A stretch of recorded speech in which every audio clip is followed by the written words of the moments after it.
Welcome home, gamer. Illuminati went 6-1, only lost to the eventual champion Miasim. And Steelsane also 6-1. Uh, Obviously beat Zach at the very end, and only lost to the champion Miasim, who went through Must Die, Run from Kron, Scey, Steelsane, Illuminati, and who is this? This is Red Hair, Who is Mia Sim? Because I saw Mia Sim in chat earlier, and I've not seen the name before. and this is the big news in the Mechabellum community. Red Hair is back. This is the uh, one of the all-time greats. Very, very good player. It's an avatar you should recognize. Um, if Yeah. you were playing this game 6 months ago, this gentleman was the top of the leaderboard, top of the MMR. Yeah, beat Baller, beat Saab in ladder yesterday. He's He really beat me good. in ladder today. Yep, Yeah, yeah, he's yeah. really good. Ironically, wound up winning the rookie group last weekend because he didn't have enough CP to to get into the Oh wow. top division. But it's not a Smurf; it's his legit account. He's just had been idle for so long. It's been a way. He'd been away, and there was no CP when he retired. And what we will do instead is run an ad here, and we'll pick up a match to cast. Um, Moving around. Ooh, Zach v. Dorgon could be fun.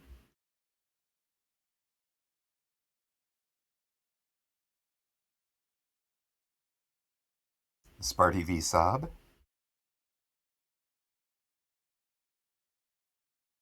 Yeah, let's go do Diana v. LMCV, huh? Is that what you were saying? Oh, wow. Yep. Diana v. LMCV.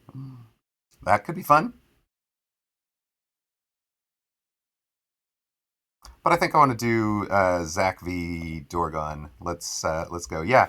No, wait, Tommy. I am casting rather than playing, so we'll come in with a prediction for you guys. Round one. Who will win?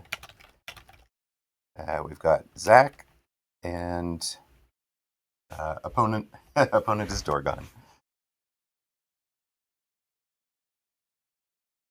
All right.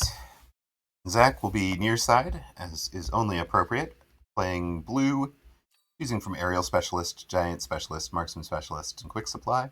He's going to take Giant with Crawler and Storm, which I expect him to be playing kind of a classic Vulcan out of this. Fairly close to the 201 standard from this set. He likes to put the crawlers just in set so that you get this vertical heals off to the flank, and these two stay central. Oh, nope, he's got it back to normal. So now all three would get pulled off by a flank. Um,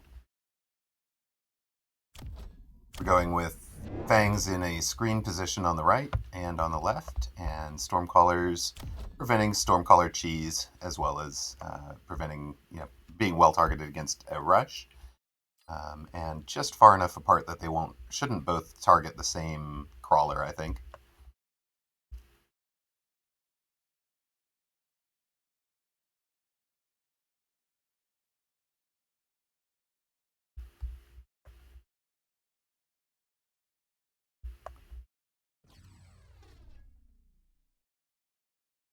And there it is. The European Weekend Tournament number 36 is underway. I would say, gentlemen, start your sledgehammers, but there are no sledgehammers on the board.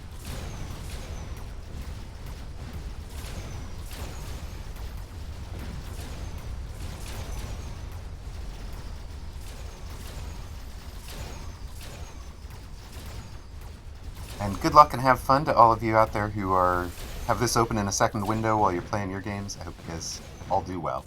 I know I root for each and every one of you, even when you're playing against each other. Dorgon's Phoenixes win round one. There was no real anti-air. We had the screening fangs on Zach's side, but no real anti-air. answer.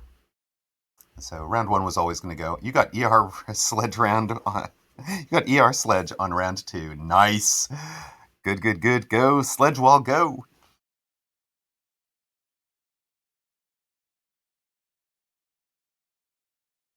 I am wishing you luck. Dorgon has picked up extended range Phoenix, speaking of extended range.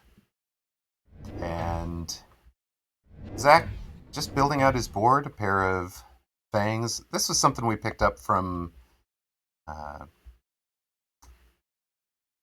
that position. What he originally had straight behind the crawlers was something we picked up from the Galaxy Ends in Fire on the 201, where those fangs will be very late arriving to the battlefield, and they also work in a flank screening role. Instead, he's moved them inward, which I haven't seen before. So obviously they're going to cover Wasp call-ins, etc. But I think the real point here is just to have these units alive late to deal with the Phoenixes. Zach feels like he won the ground game and just needs to protect against air. He's also set up the front central fangs, which should pull things a little bit towards the middle, and he likes to do that. It's kind of a setup for a later Vulcan in the middle, and that Vulcan will just have so many units coming in to target that it works pretty well for him.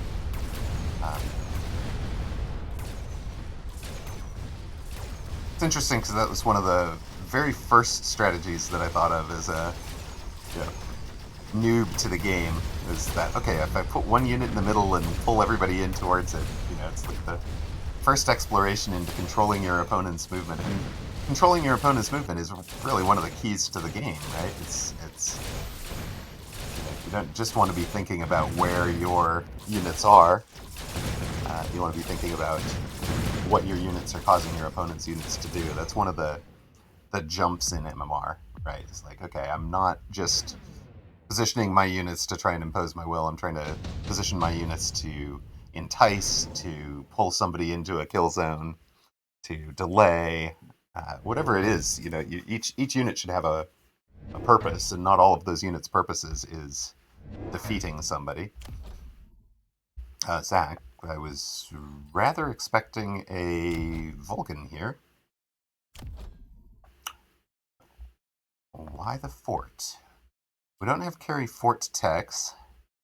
We do have anti-air barrage, but I didn't think anti-air was that big of an issue for us. It's not like you can tech it on round 3. But we're giant specialist, and I guess it's free. So, free to unlock, obviously, 400 to place. Fort can tank the Phoenix better than a Vulcan? Maybe, yeah. It's got a lot more hit points, right? 51,000.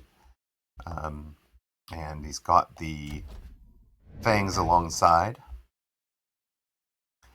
May actually be this is going to tank the arc lights. Fort is really strong against arcs. Opponent hadn't teched the arc lights at all.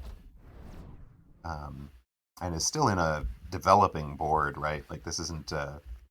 he hasn't committed one direction or another yet. So, be interesting to see where this is going.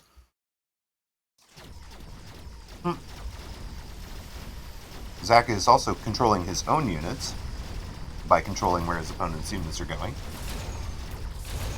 So, may have distracted that fortress a little bit.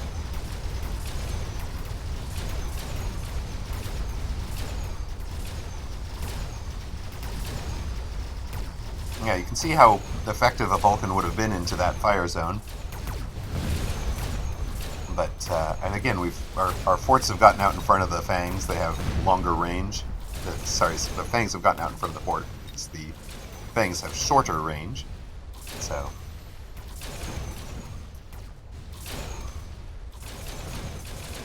fort not yet tanking for the fangs.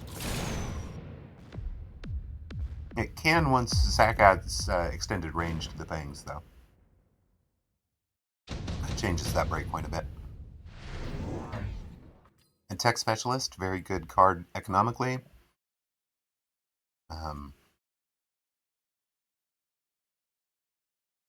Definitely one of the long-term plays, yeah.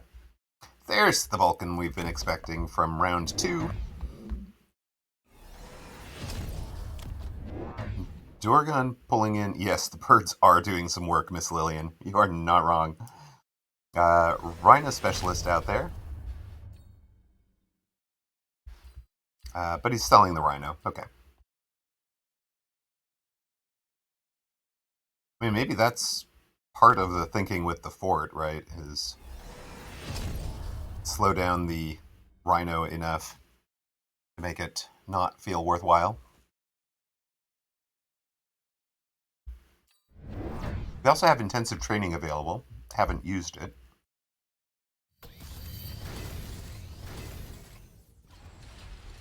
And in fact, it's going on.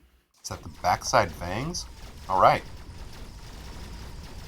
And the deepest fangs in the game will be level 2 if they get into play.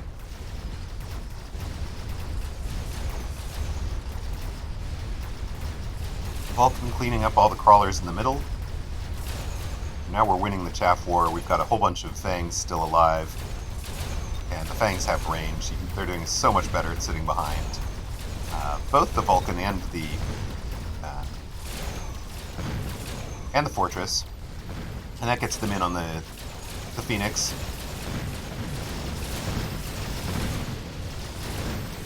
Opponent's Stormcallers did a lot of work there to clean up the fangs at the end, but they also did a lot of work on the Giants. So that was a key buy for opponent.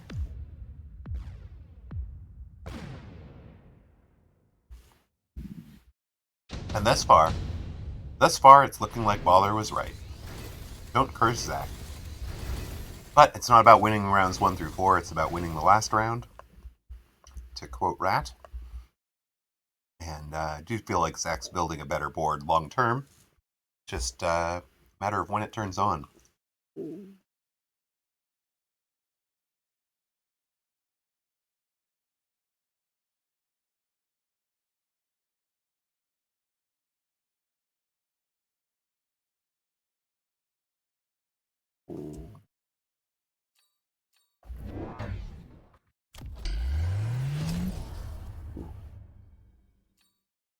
We've got barrier for our forts now, and a second fort on the left. Opponent may be making a mistake here, has committed to range on the arc lights. He's got ER Phoenix, so the Phoenix are still behind the arc lights.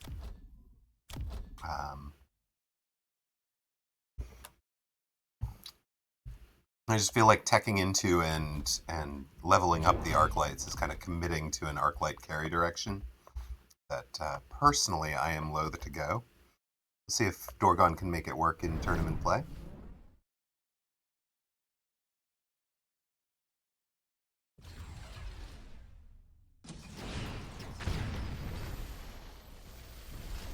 Interesting. Missile to destroy that front Fang is going to change this whole engagement because neither team is middle focusing the way that they were. I don't think Dorgon can predict whether that's a benefit or a harm to themselves. But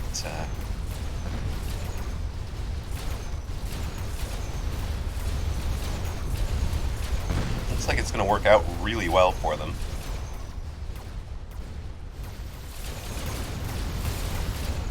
So that's, I guess, the thinking behind adding the Arclight range.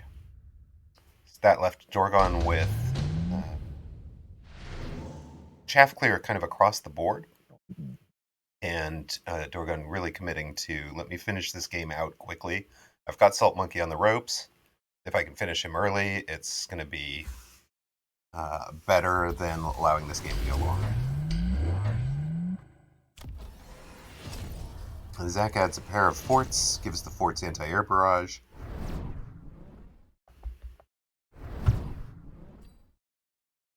That's a strong answer to 4 Phoenix, but the Phoenix are the only real shield break. I guess there's the Stormcallers. Now, a little bit more than just the Phoenix's shield break. Also adding some anti-missile. And I mean, at this point, he doesn't care if he loses 100 by losing these, because if he loses a round, it might be entirely over. So it's once you're on the ropes, there's no harm in investing in pieces like this because they'll. I mean, unless it's a very, very close round and you lose both of them, but still somehow win with like 3 units surviving. But even then, if it was that close, would you have made it to 3 units surviving without them? Probably not. So when you're on the ropes, it's makes a lot more sense to invest in anti-missile devices and shields and all of that can retain the value round over round, but are kind of a risky piece otherwise. Double missile in case Zach added shield on the fangs, which they did not. Mav says, I finally made it into a tourney and lost first round. But you're not out, Mav. You're not out. Losing round 1 is not unexpected. You just play on. You have round 2 and onward to carry on. You're not out until you've lost 3. So just carry on. You'll have a lot. Yeah, you're in advanced group 1, right? Like there was. There are players who will have gone 0-1, 0-2 who keep playing. You'll have fun playing against them, right? Like, of course, the game goes to one of those rounds I was just talking about, where you have a close but didn't.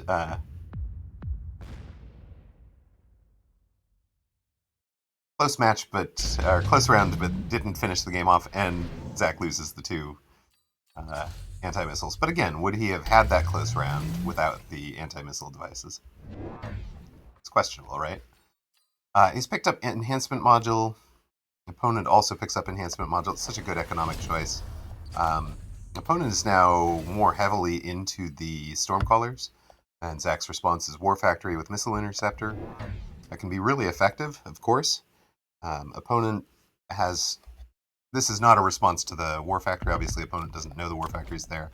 Opponent bringing out the melting points on the outsides just to take care of these unshielded. Well, they're shielded, but unscreened fortresses, right? These forts are so far forward and there's no unit in front of them. And we're adding EMP barrage so we can burn through the shields as quickly as possible. Oh, that's even more unlucky with Zach's War Factory coming in right where it is, and the new Fang behind rather than in front of the fort. That looks very grim. Opponent double missiling this central unit again, trying to make sure that it doesn't survive on by shield.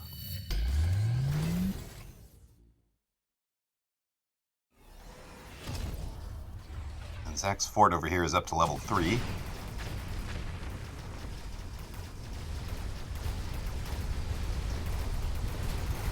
The War Factory doing some good work on that left side melting point. Takes it down.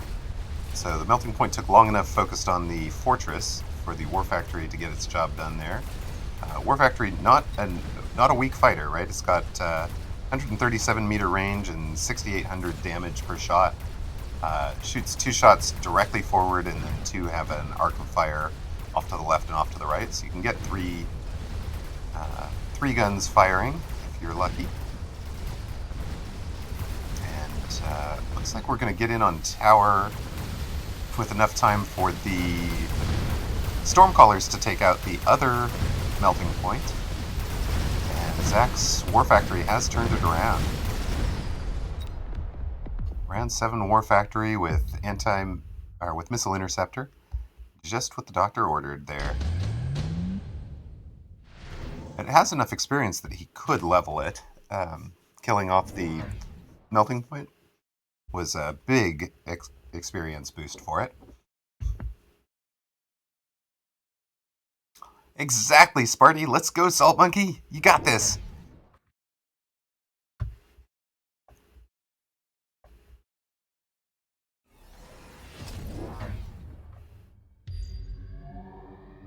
Ion Beam on that side. It's not going to kill this level 3 fortress, and Zach might even think about selling the level 3. Um, taking out the Vulcan is actually a lot more interesting, right? So reducing the chaff clear. Zach adds the crawlers up front to screen the outside fortresses against melting points. And I think this is a pair of Zach's missiles targeting the... Yeah, Zach's missiles targeting whatever screening units are out there. And a second war factory on the right for Zach. Dorgon's still giving it some thought. Has brought in 3 more storms. I'm just going to try and overwhelm the war factory with a volume of fire. And he's adding it to the side that he doesn't know there's a war factory on. So the idea here is win this side hard and then try to deal with the war factory afterwards. But obviously he's expecting that there could be a second war factory on this side.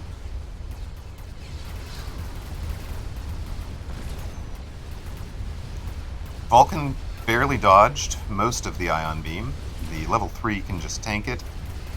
The war factory is in trouble though. And taking a lock on the left side, war factory again took down the melting point, gets through to tower, doing its business, taking care of all the storm callers. But it's going to have a hard time when it gets over here to the volume of fire that's going to come at it. Yeah, it's getting overwhelmed now. If those storms were delivering EMP, it would be really in trouble, but I think this is GG. Oh, unlucky. Sorry, Zach. We did curse you. Oh. Yeah, that's round 1 over and done. Steelsane, Scey, PlayArcher all winning their matches. Cheeseburglar with a kind of an upset here, well done. Boogie with an upset over Tasty Bait, also well done. Dorgon with the upset over Salt Monkey. Sunnyside beats Ice Weasel. Saley, Filthy Casual beats Harvey the Llama. We saw LMCV beat Diana. Flix beats He's Mad. Baller beats Cast. Well done. That's not an easy match by any means. Lycanthos beats Luminescent. Lurch with the win. Vic with the win. Sob beats Sparty. Sorry, Sparty. If you guys want, you can follow Sob's run. He's casting, the first-person view of this, obviously. Presume he's on a 90-second delay, the same as we are, but I don't know that for sure. Philomatico beats Gecko. Smooth Jazz with the loss. Elyo wins, and Alexander wins. So that sets up our second round match. We've got Steelsane versus Salt Monkey. Oh my goodness. Rematch from the Asia tournament. We will not cast that one. That's a rough draw for Zach. Scey versus Borsey. PlayArcher. Brain AFK or what? That's a great name.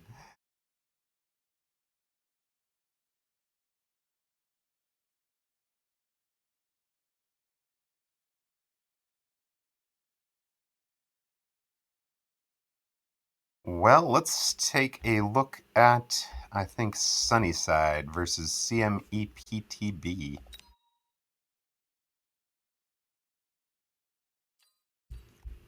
Sunnyside will be far side, red. So that's something. Every time we've cast so far, the red player has won. So evil villains are winning. Sunnyside will be playing Supply Specialist with Fang and Sledge. CMEPTb has got choices. I don't love any of those packs, do you? That's not great. Marksman Specialist is what they're going with Crawlers and Stormcallers. And while they're figuring out their round 1, I am going to grab a cup of coffee. Be right back, gang.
Alright, what have we got here?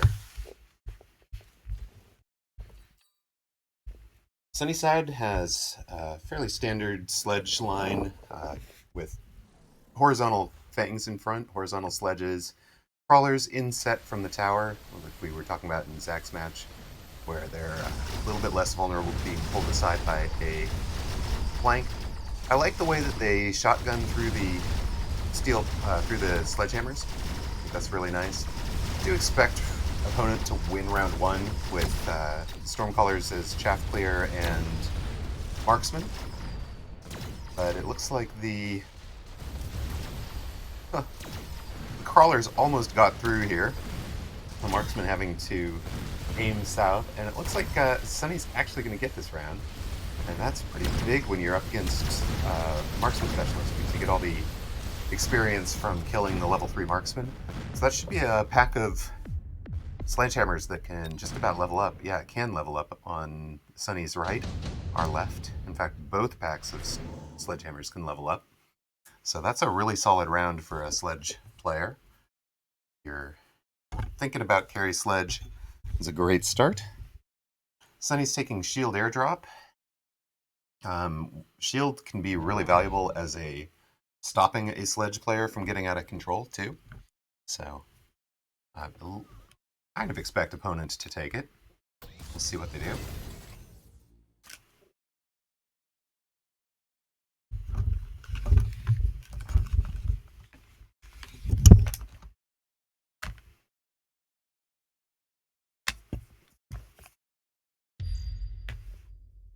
Shield airdrop is going to protect what the tanks we've leveled up to level 2. And leaves Sunny with 250 to buy normal units with. Opponent has gone with... Is this a... How did you afford that? Opponent must be... Oh, no.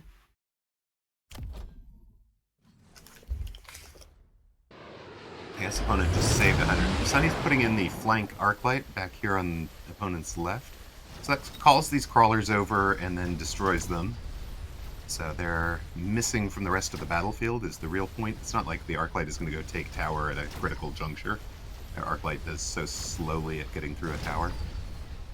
But, you know, just because it marches so slowly to get there and then takes about something like 8 shots to destroy the tower. Is that right? 10 shots, maybe, to destroy the tower. 10 shots to destroy the tower. So it's not going to get through it, right? But it destroyed the chaff. That lets these tanks get some work done. Tanks do need to figure out that the level 3 marksman is coming for them. They get tower first, get the marksman, and hello, welcome back, Owl. How are you doing? Ooh, tournament day, let's go! Currently we have been cursing people from chat by casting their games and having them lose. Oh, you're welcome, Owl. I appreciate it, man. I'm so glad to hear you enjoy them. I really like that the community comes together for a place like this, and you know, we can all enjoy the tournament together. Everybody knows everybody else is out and about doing it. You know, everybody's playing it, and we can watch some of the top players as well and kind of get some insight as to what's going on at the top level. You figure, you know, just watching somebody's random ladder game, you don't necessarily know. Maybe they're testing something out. Maybe they're trying something new. Maybe they're memeing a little bit. But in tournament, you figure they're going with their best. CMEPTb's best is a pair of sledges in a flank protection position. That will take care of the arclight there. Yeah, tournament games are ruthless, exactly. No silliness involved.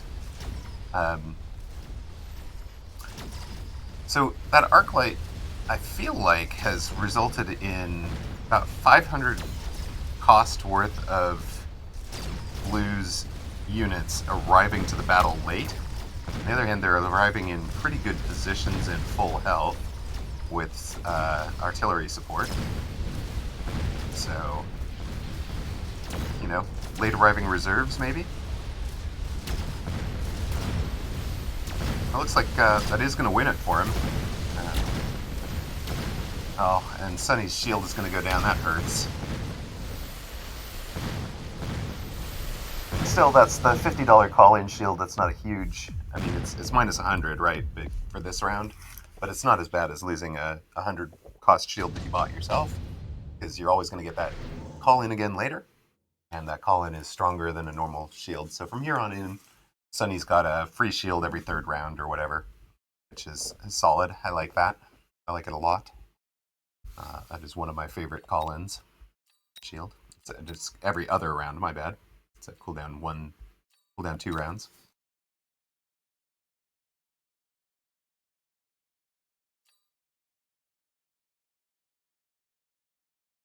Extended range marksman for Sunnyside. And for opponent. Sunny doesn't have any marksmen on the board, so it's a little bit more of a surprise for them. Sunny, or opponent, obviously had 2 marksmen on the board, and one's level 4 and one's level 2. So, right, it opens up the skill specialist card, and skill specialist shield airdrop is just so huge, right? And there are a couple other cards that skill specialist can really cheese well with. And if you're already on a build that you've already got the shield airdrop, you see something like the intensive training or whatever come up later. You go, okay, now I'm going for a skill specialist build. So, and some of those are pretty cheap, right? Yes, shield airdrop is the only shield that can be placed on a flank. So if Sunny wants to shield this set of units over here, we've added fangs, so we're just adding to the delay here, right? Adding to the delay, adding to the chaff cleanup, and I'm a little surprised at that with the choice to reinforce that flank. But you can see the key pickup for Sunny was the mech rage on sledgehammers, so that's really changed the equation of this main battle. So just delaying these guys to arrive to the battle later may have been sufficient for them. It actually allowed this left side pack of level 2 sledges to join the right side attack. And Sunny gets the XP from both of opponent's towers before finishing off the last 3 crawlers. That's pretty solid. 4 rounds in, both sides are at 3,000 hit points, and Parasitic is on the board. And no skills, so we're not on a skill build. Not on a skill specialist right now. Parasitic for both players. Really the obvious choice. Opponent, that's kind of clever, is putting the Parasitic on the level 2 sledges that are back here on the flank. So the idea is I'm going to turn this entire flank into my own crawlers. And Sunny, it's not so much read it like a book, we're just talking about this, is able to drop the shield airdrop on that flank. So should buy a lot of time over there. For Sunny, the Parasitic went on the level 3 sledges that are halfway to level 4 already and are leading the team in damage dealt and total kills. So they're going to become a priority target for opponent. They probably should have been a priority target already. Opponent has chosen to level up the Stormcallers, so you've got a pair of level 2 Storms. That is less common at high levels, but can make sense when you're going into sledgehammers with this much hit point. You want to get value out of the Storms. This is about equivalent to dropping out 2 more Stormcallers on the board for a little bit cheaper. And, not quite asking for opponent to drop out some anti-missile, but it does also, because it's just 2 Storms, it's more vulnerable to anti-missile, right? If you had 4 Stormcallers firing 8 missiles, 8 missile volleys, is a lot more likely to overwhelm anti-missile devices than just 4 Storms shooting a volley. So if Sunny ever decides they need to turn off the attack there, turn off the Stormcallers. I'm abandoning. Yeah, fair enough. You drew Steelsane in round 2. We saw that. That's rough, man. Oh my god. Oh, I'm so sorry. Oh dear. Well, grab a beer and join me in the broadcast booth. Well, exactly. That's what I thought. I thought I'd just, yeah. It's all good. Yeah, sorry, man. Ah, That's rough. You were the number one player to have suffered a defeat, so you were in the spoiler role. And yeah, no, understood. Oh well, it was. I just didn't even have any coherent thinking going into the game versus Steel saying he's a right, bit of a bogey. I beat everybody else but Steel Zane now. and now he's in So your now he's in anyway, your head a little bit. he's in my head. He's in Yeah, my head. I'm like, oh, I'm gonna try something. It's just like, no, just play solid and play play well. But solid. anyway, Yeah, all good. yep, So who are yep, we watching? We're watching Sunnyside at the yep. moment. Sunnyside, far side red has 3,000 hit points. Near side blue is Right. CMEPTb, who has 1,700. CMEPTb was the marksman specialist who took speed and extended range. There has been an interesting little fight back here with Sunny just sold out of some fangs here that opponent was planning to consume with parasitic. Opponent, we talked about these guys being a priority target. Here comes the orbital javelin just to drop those off. And Sob, that's a really interesting bug. Thanks for letting us know. Appreciate it. Um, What's the definitely. bug? He said he had a war factory that just stood there and did nothing, didn't attack, just stood there until it died. So, Oh, that's frustrating. yep, that would be very frustrating. Make sure you report that one. Yeah, right. That would be a get that into the bug reports. So if you guys don't know, there's a game official Mechabellum that's not the guild and does have a bug reports channel in it. So you can, if you've saved a replay, especially, that can be helpful. Um, so if Sob saved replay, that would be the place to put that replay. Drop it into. Absolutely. Ah! Baller. Baller has gone with request a strategy. Try not to curse somebody. So okay, Baller's request is that we do not cast a, or the strategy request is going to be that we cast people we don't know for round 3. Maybe we can curse Steelsane. No, we don't want to curse Steelsane. I actually like Steelsane. He's a real gentleman. Um, He is actually. He's a lovely guy. yeah, He makes he really is. suggestions in the games and stuff. He's really Mm-hmm. nice like that. Yep, yep. Generally, when he's winning and you're losing, obviously, but Oh, cast someone I know, but try not to curse them. I see. I see. That's the strategy. Got we it. already lifted the curse. There's no curse anymore. I lifted it during the week Exactly. That's what I was or saying. last weekend. That's what I claimed. But There is no curse. Baller told me not to cast your first round game. So unfortunately, I Oh, did. right. It Okay. was so he's of the opinion that the curse is back in full form. Oh, I see. Right. Okay. So Sunnyside and opponent have both spotted barrier, picked it up, dropped a melting point, and chosen the same spot. So always kind of funny when that happens. There were some call-ins available, so both sides working on some shield bubble to protect, even though neither of them took the call-in. They don't know that, right? Um, this flank is Absolutely. completely sold out of, leaving the parasitic level 3 sledges with no flank to convert into crawlers, while Sunnies are now level 4 and doing, now that there's no orbital javelin, should be doing full value. We talked about Yeah. how risky it was earlier for opponents to pick up level 2 storms. This is why, right? They've got a um, they've Sunny's able to bring in the anti-missile devices, and it should do pretty good work. Um, Unfortunately, opponent has added the level 1 storms outside, so they are gonna overwhelm. And the anti-missile device doesn't distinguish between your level 1s and your level 2s. So, in fact, that might be an interesting observation. It looks like the anti-missile device is shooting down the furthest forward missiles when the units are firing kind of at the same time. You had that once before in a normal game, the Frozen War Factory.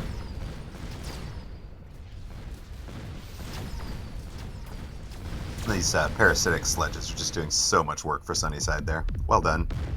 Yeah. Boom. Yeah, it's an interesting GG. unit. I would never normally put them on the sledge, Yeah. but I guess they are firing quite quickly when you've got Mech Rage on them. Have a Right. look at the field. Look at the battlefield. Just a couple of things I wanted to point out on the. If you've got a melter with a shield and you've got another melter with a shield, if you've got some crawlers in front of it, if it gets a lock on your shield, as the crawlers come out of the shield, it will then re-lock onto the crawlers. So that's So it can be very useful if you've got any kind of unit with a shield to have some crawlers just in front of the unit. right. And We saw you do that in if your you're facing, game. You had crawlers in front of the outside forts, right? For exactly that reason. yeah, Yep. and that's exactly the reason. Yeah. And CMEPTb did that here, which is partly why the that side went a little bit better for them, even though this side where the parasitic was really a loss for them. So sweet, Yeah. nice observation. I like it. Okay. That will bring round 2 to a close, and we're through. We've got what 22 unbeaten, so there's not going to be a spoiler this round. Vulcan's fix that broke it. Yeah, Vulcan's fix made it more, definitely more powerful, but it really put it in the role that it should be, where it doesn't get just surrounded by crawlers and unable to deal with them, you know? So I think from a feel perspective, it's right. From a balance perspective, it's still a bit too strong. Because the damage was balanced to the former turning rate, right? Um, I kind of feel like Vulcan wants to be dropped to out of the giant class almost and put into the Scorpion and Wraith class at 100 to unlock, 300 to buy, and have its um, have its damage cut down into the place where it can almost be completely shut down by armor. My guess, I think. All right, we are into round 3. So we're gonna watch Scey versus Elyo. Absolutely. Yeah.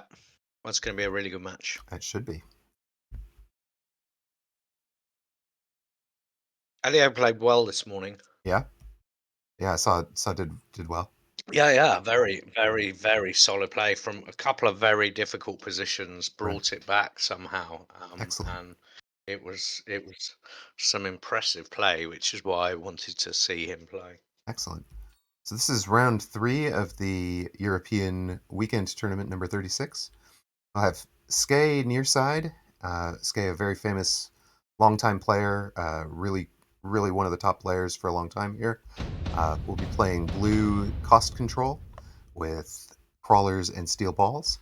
Elyo, the defending America's weekend tournament champion, is going to be playing supply specialist. So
Alrighty, let's get ourselves back into that game.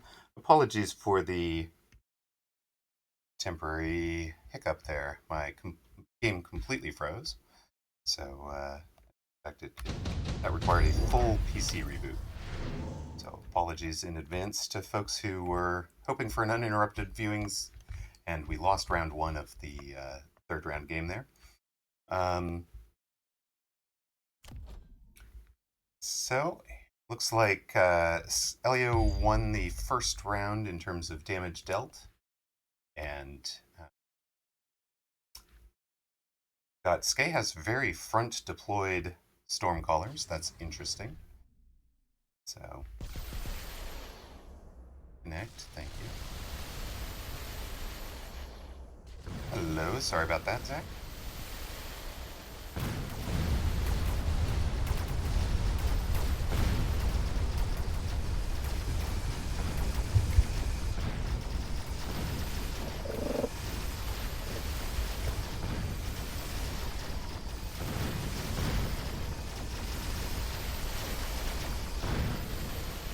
Yeah, as a bug, that one's really interesting to me. Like, I don't understand why, but the game will completely lock my system.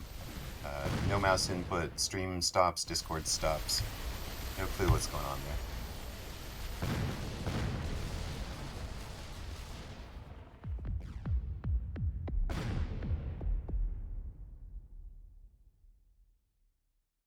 I would think that most players will go enhancement module. Yep, enhancement module for both. Ah, there you are. Yep, Hello. sorry. I had rejoined the Discord, but you weren't hearing me, so. Alright, we have laser sights available for both players and enhancement module on both. So my PC completely crashed there. Apologies. What did I Wow, miss that's in very round? unusual. It's not actually. When I'm running the streaming software, it's been about the third or fourth time that I've had to like complete power cycle. So I'm running Wow. streaming software, Discord, and game, and those are the only three things up. And generally on a fresh boot, so it's not like the PC's been up for a long time. Yeah, yeah. Well, this is the new PC as well, and we know the specs. Exactly. Specs should be good enough. It's very capable of running all of those things. Absolutely.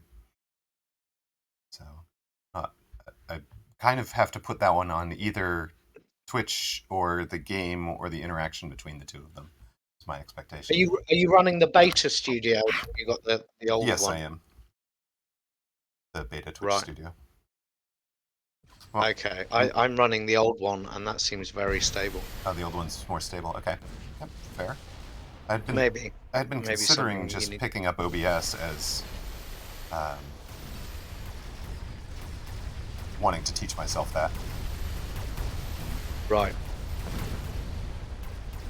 So what did I miss? Bringing us back up to speed on this. Then we're in round 3. Have there been any key or clever plays? Sort of. Yeah, well, I mean, the MVP at the moment are these Stormcallers from Elyo, because he's had them since the beginning, and they're just winning him rounds. And obviously, he dropped some of his own. Scey dropped some of his own Stormcallers. But yeah, they're and obviously he's also put this. I like the position of the Vulcan, because I use this position as well, because you're dragging everything in. But I think it's a little bit far forward, and it's getting absolutely punished by these Stormcallers. Right. So he needs to run his crawlers to the right and to the left, not back into his Vulcan, and then encourage the Stormcallers to kill it. I mean, that just seemed obvious, but anyway. Yeah, that was a strange play. The mobile beacon back onto the Vulcan, so that these. I mean, I guess the theory was the first shot misses forward, right? Like, so it lands behind it, and then the crawlers are still available to be pulling units towards the middle. But yeah, odd. Elyo, like we saw in from Sunnyside's opponent, levels up the storms. They're doing great work, and they're targeting a Vulcan. Yes, it makes sense. It's not a play I typically do. Shield bubble here. And Yeah, this is turning into standard metagame now. Mm-hmm. Yeah, both sides took the shield bubble, in fact. Elyo's is over tower and this set of storms. I like it.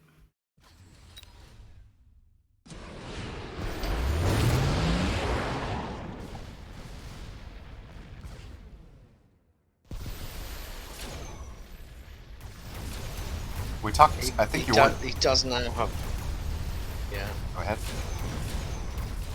Yeah, I mean, he's got the range on the Vulcan now, so that's helping it keep out of harm's way, which is kind of sensible. Look at the range on that thing; it's crazy. Casual 170 meters. Yeah, but the other thing I find odd is he went more Stormcallers, and I get why he's doing that, because he's looking backwards and seeing he wants to protect his flanks. But if he'd have planned one round ahead, I think Scey could have moved the Vulcan to the left, thereby destroying anything on that left-hand side, and then focusing on getting, you know, more Phoenixes or something else, Right. and sort of just, you know, pushing. You know, they're going head to head at the moment, whereas he had an opportunity. He's losing the game. He's got to do something a bit different, Yeah, he's and got to I change would this like up. to have seen.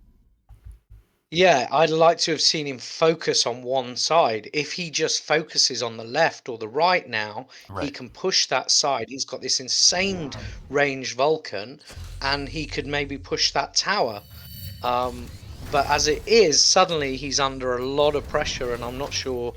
Yeah, it doesn't feel like he's going to be able to bring this back. Right. He's added range to the and best partner to the Vulcans. Yeah, So yeah, we've yeah. got Wow. that thing's up to 185 meters, I guess. Can get out to 200 if he buys the temp range from the tower. But Elyo brought in a pair of his own Vulcans, and they don't have tech yet, but he does have one at level 2 by virtue of intensive training plus the enhancement module. So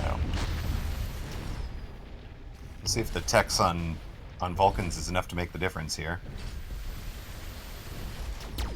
It should make a bit of a difference, but Vulcan on Vulcan, it's not going to do anything. You know, it's, again, don't really know why he went best partner. I suppose he's thinking it will be handy against the Phoenixes, but he already has Phoenix, so he would have actually been so much better doing, you know, something that would have, you know, potentially hit the other Vulcan. But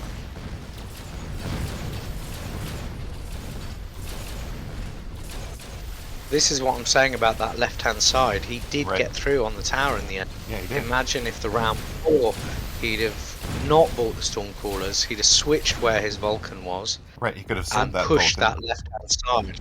Yep. Yeah. Even could have sold that Vulcan and bought two if he wasn't buying the storms, right? One on the left and one on the right.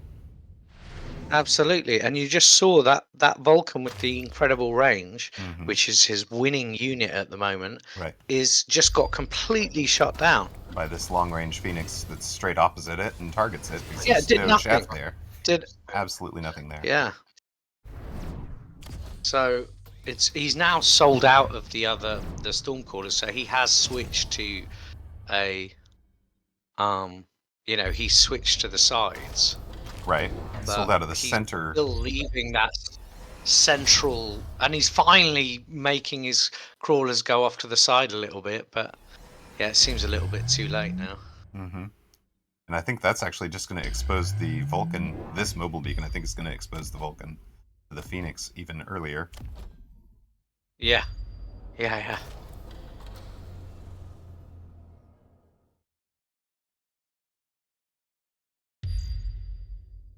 He did add Ignite, so those are going to do substantial It's Vulcan not on gonna be Vulcan enough. damage. And he did get the Yeah. early lock-on this one. And it'll help against the level 2. Obviously, both players brought in orbital bombardment on whichever side they thought was their weak side to attack their opponent on their opponent's strongest side. So there'll be a little bit of random factor in this round. You can see what I was talking about. Those Phoenix came in and got targeted right away. And it was enough, even though they did eventually go down to the very last missile of the local bombardment. They took out the Vulcan before it was finished. Yeah. I mean, he's done the right thing. He's got He's got marksman with range, and actually, his cooldown has because it destroyed the Phoenixes. Right. He's now gonna win rounds, so that's great. Yeah, he's stabilized at least for a moment, but kind of had to at 3,900 hit points to 236. Yes. Yeah. I think he probably borrowed. Yeah, it would be borrow for the rest of the game from Scey's perspective. Not sure about Elyo's yet. I mean, you might well be at the point of borrow it to the end of the game just to finish things out. I think round 7, yeah, he's definitely going to be doing that, isn't he? I mean, finally he's got another level on that mid Vulcan, which could be actually really helpful now. That has taken and it he's a while. got the shield. Yeah.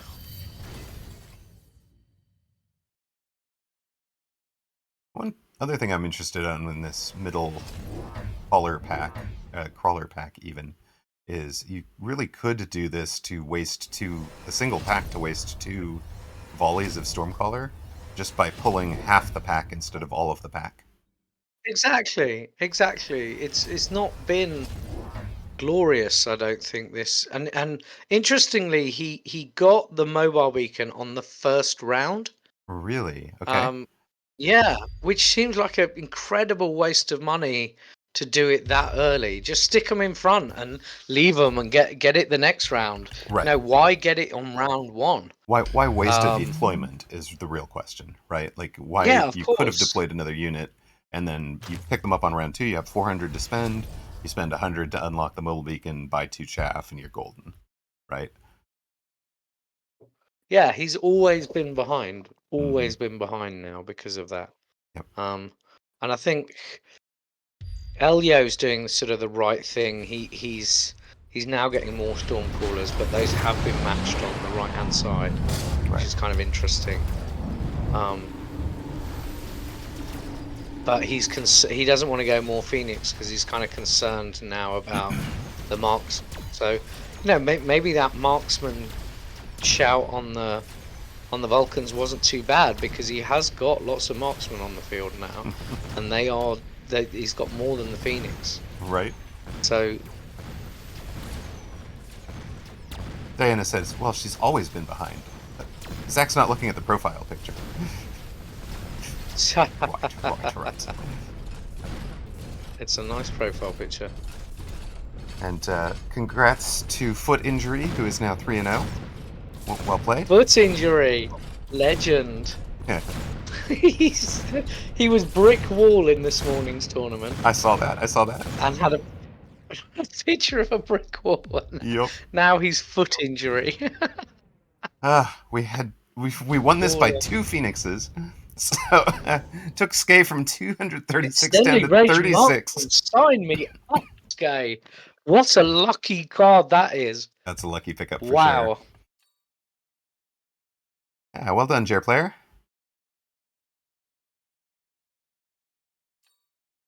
What's to think about? Are you debating into Orbital Javelin as well?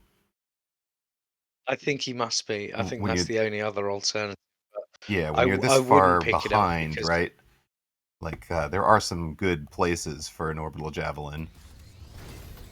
Or even hit that 1 pack of Phoenixes, right? Yeah.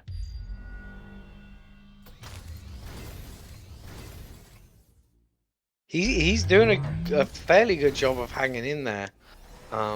Did take extended range marksman after thinking it through. And yeah. Bringing in the War Factory with anti-missile. This is interesting because it kind of protects that central Vulcan a bit more now. Right. Although you're still not getting something.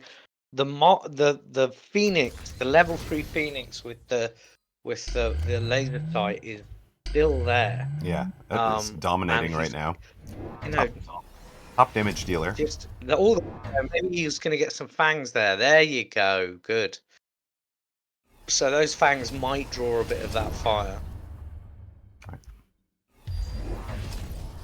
Oh, straight back into his Vulcan again. Right. And the War Factory. Just go the other side. Just Well, or run them in a line. I suppose bringing the There we go. fire to the War Factory actually made a little bit of sense, right?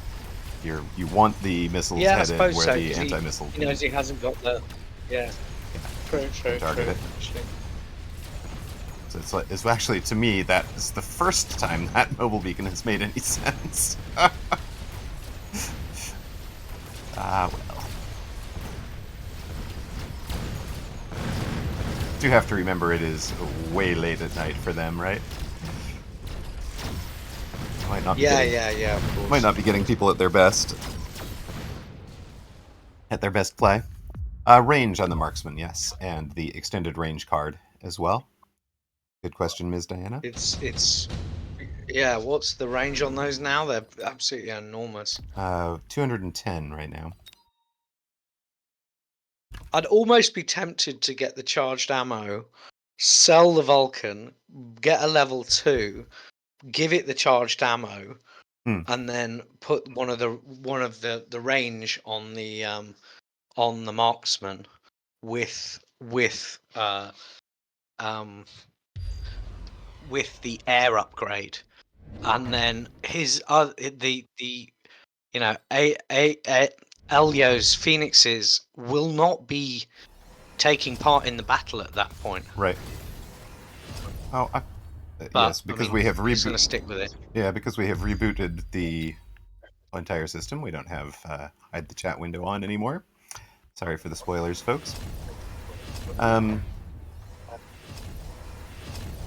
can see that as a play, Zach. The thought I had, or looking at all of that, was that right before this match, and I'm picking up my own voice off your mic again. Please Okay. fix. Thank Apologies. you. Right before this match, or before the tournament even, Saab was telling me that there's a bug on Vulcan at the moment where charged shot plus incendiary bomb will have the fire deliver charged shot. I have not tested this myself, but it just sounds like way too much fun to exploit. I can't even imagine how you would write that bug as a developer. Well, it used to. It used to do that on the Stormcrawlers, I think. Yeah. When you did that, the fire then became. It would then do that. The fire had the same charge shot. EMP. Oh my goodness. EMP. But I think it got fixed on the Stormcrawlers. But obviously it still exists on the Vulcans, which is awesome. Ridiculous. Hopefully that is fixed Given quickly. I love Vulcans. Yeah, I figured you'd want to know and potentially exploit it for a round or two before you get there. Oh, that's brutal. Oh, that was so close. The sniper doesn't get the snipe on the... There you go. Those ranged marksmen are insane. Right, we saw them say GG. Right?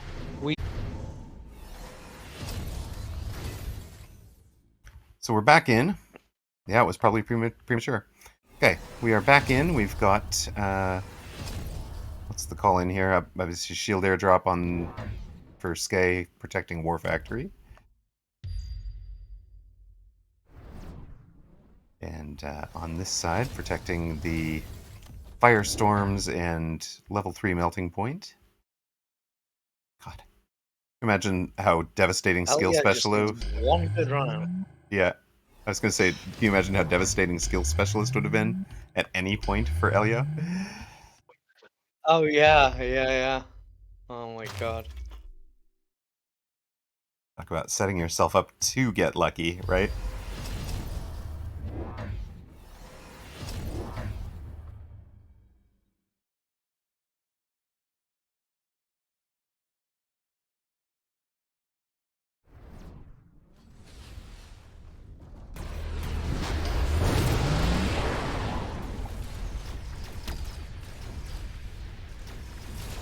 This is the problem with these extended range marksmen. If you let them level, Yeah, they will get out of control. It's taking them a long time to get here, but they suddenly become insane.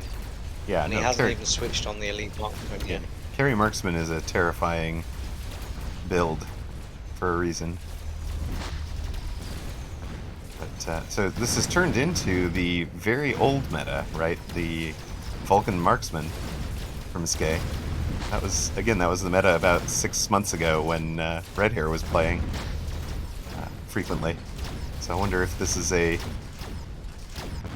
it's going to see a bit of a resurgence. If Red Hair is still playing that and having success with it, maybe, and that may start to impact other players.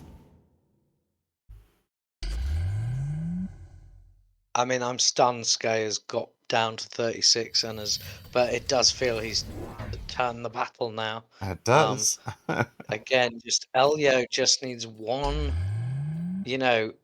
why he hasn't chosen Vulcan's Descent and spanked it down in the bottom left-hand corner, so it turns all of these units around, and then put his cooldown on it, because that melting point nearly got through. Right.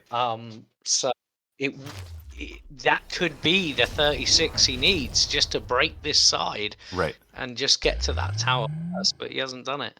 Yeah, right. Slight flank play. Well, just turn these guys around. Put something on the flank. Turn them around for like 30 seconds. Right. Control your opponent's units targeting. And we talked about that a bit. And yeah, it's definitely not happening on this board right now. Orbital bombardments are going to be straight opposite of each other. The intensive training and enhancement module got this melting point up to level 4, opposite a level 3 for Vulcan for Scey. Steel ball production. This is chaff, I would imagine. This is bad news for his multis. Real bad news.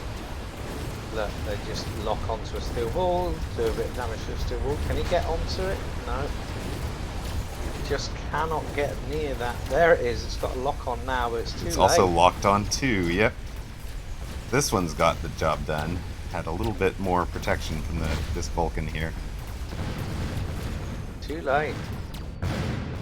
Second one is down. Sparty, thank you. This is what I mean. Sparty says he beat Dorgon for you, Salt, in an 11-round knockdown, drag him out match. Fabulous. Well done, my friend. Well done. And well done to Scey. This is an epic fight back. It is. Obviously, but it's almost inevitable. I mean, you have to really concentrate, but it's almost inevitable at this point. Right.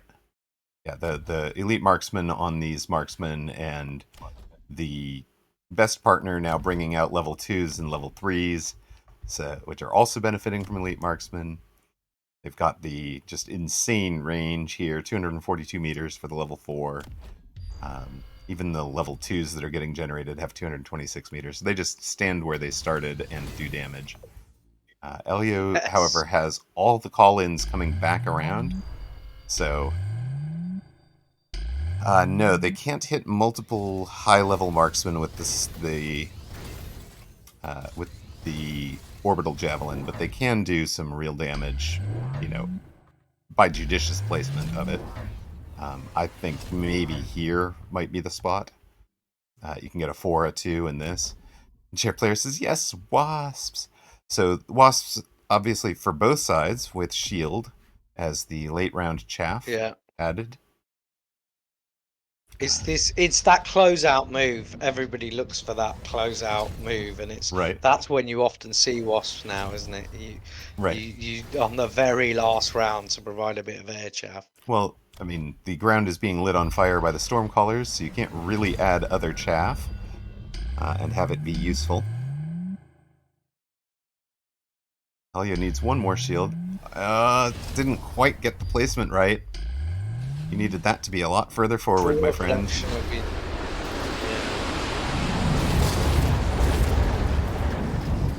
The storm placement is, rough.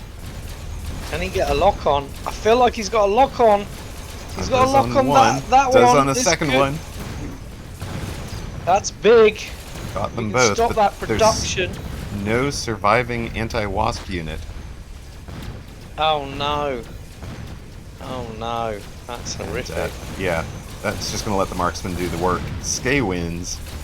GG. Ugh, unbelievable. What a comeback, Scey. Really well played. Really well played. Unbelievable. Yeah. Yeah, that was. He was on 36 since round 5, was it? I think. So the Two- nerves to hold that game. Yeah, 236 at round 5, but 36 from about round 8, yes. And yes, I have chat off, Ms. Diana.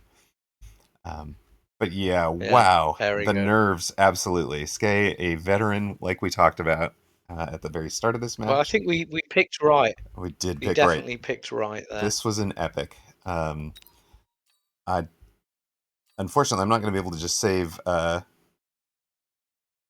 replay because I abandoned halfway through and came back into it, so I don't get to save the entire match to rewatch that. We are into the next round. That was the longest lasting game. So quick run around of the top group. PlayArcher beat Ian. Vic beats Scuggin. Flix beats the White Walker. Filthy Casual beats Keppels. Steelsane over Philomatico. Scey and Alexander's been upset. Sunnyside beats Permex. Zandberg beats Lycanthos. And Foot Injury beats Lurch, with Sabman continuing a great run with a win over the Real Brotman. So we've got 11 unbeatens, which you can see here. The Keppels will be the spoiler against PlayArcher, and the rest of the matches should be up momentarily. I think we should be watching Foot Injury / Baller against Steelsane. Oh my goodness! Up to you, I but can that go with feels that. like a match to me. I can go with Yeah, Foot Injury yeah, versus Steelsane. That's going to be a rough one for Foot Injury. Scey and Sunnyside are also good. We've put both of them on screen though so far, so let's do this one. Steelsane is very much a sledge player at the moment. Sledges and cooldowns. He gets so many cooldowns. It's insane. I didn't realize he was such a spell Andy, but he is. And fair play. Right. He makes it work. There you go. Foot Injury, you should probably mute stream so you're not distracted, but you might want to bet on yourself if you haven't already done so. So its predictions are up. I think Baller's going to do it, you know. All right then. That's a bold prediction. I'm game. Steelsane is one of my favorites to win the entire tournament. So He's lost a bit of ground recently. He's not as invincible as he once was. He is for me, unfortunately, but for other people, seem to be able to handle him. Yeah, I haven't seen him come through a tournament with more than about one loss in forever. So That is true. That is true. and I do It's just appreciate. that one game that he. I was going to say I do appreciate that he doesn't drop either, so that he's giving the minor points appropriately to everybody that he's faced against. Yeah, yeah. So if you face Well, Steelsane, you do respect get for that. the proper minor points for having faced a top player, whether you win or lost it. So full respect to Steelsane for that. That's really good sportsmanship, I think. Yeah. Steelsane is going to. There's not a surprise there. Sledgehammers I was for going to say, Steelsane. round 4 of the European weekend tournament, Steelsane is going to be near side blue with supply specialist. Sledgehammers, as Zach had pointed out ahead of time, one of his favorite units, and Fangs to start with, adding a pair of marksmen. Far side, Foot Injury is Giant Specialist with Arc Lights and Phoenix. Since he's starting with no chaff, he's adding the pair of Fangs. And yes, it is a gorgeous profile picture. Love it. It's awesome. It works so well with that blue box as well. Actually, the brick wall works even better with it, which was what he was this morning. The blue box worked perfectly with that, though. It really makes it look like an X-ray or diagnostic Yeah, technology. that's it. And I'm definitely seeing a lot more players mix in arc lights now to their builds. The arc light buff. I'm not aware of what the buff was, but I definitely see people mixing in arc lights a bit more now. The buff was a drop from 1.1 second rate of fire to 1.0 seconds rate of fire. This is about a 9% increase in their rate of fire. And it's just enough, Okay. in my opinion, it's just enough to make it more viable in rounds 1 through 4, but wasn't enough to make it, carry Arclight the top choice that it was when I think at one point the attack interval was like 0.9 or something for Arclight. And that was when carry Arclight was just ridiculously powerful. So. It was awesome. Yeah. No, it wasn't. I hated Arclights. Interesting. He's put down Kev the Vulcan with the haste module, and I know Baller loves Vulcans like we all do, and he's got this classic, the fangs right next to it and the Vulcan there, which is interesting considering he had arc lights and they're doing the same job. And we always talk about, don't put a unit down that's doing the same job, but it's hard when you're a giant specialist to ignore it. Right. The Vulcan tanks more, it does a lot more damage, and it can take on these sledgehammers. Unfortunately, it is facing the side with the blue marksman, right? Which, arguably, I don't know whether Baller spotted that, but that would arguably be the bad side for him to choose. The wrong side to have placed it on, yeah, for sure. Yeah. I would see adding it to the other side. Well, you saw the marksman took it down, didn't it? Well, yeah. I figured that one you'll fix with proper chaff. And your point about, yes, the Vulcan and Arclight do the same job, agreed. But my opinion there, you can always sell out of the Arclights if needed. And, I kind of consider the Arclights as rented for rounds 1 through 4. Yeah. And then they're part of my long-term plans to sell.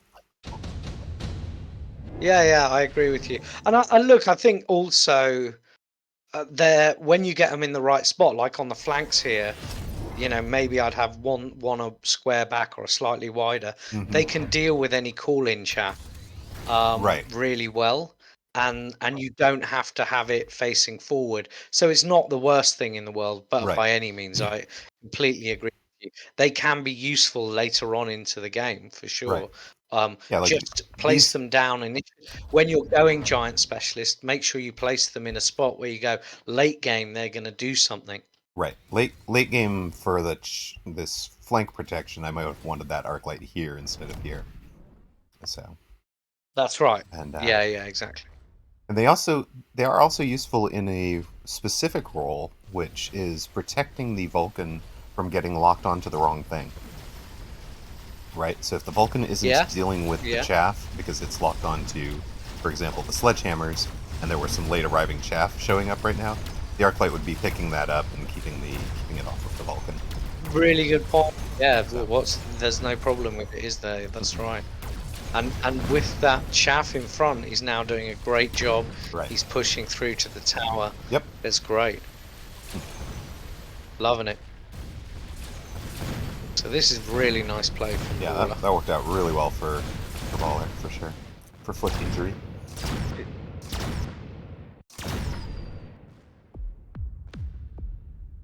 Fortunately, the left side won out for Steelsane. So after 3 rounds, Steelsane's at 3,300 hit points.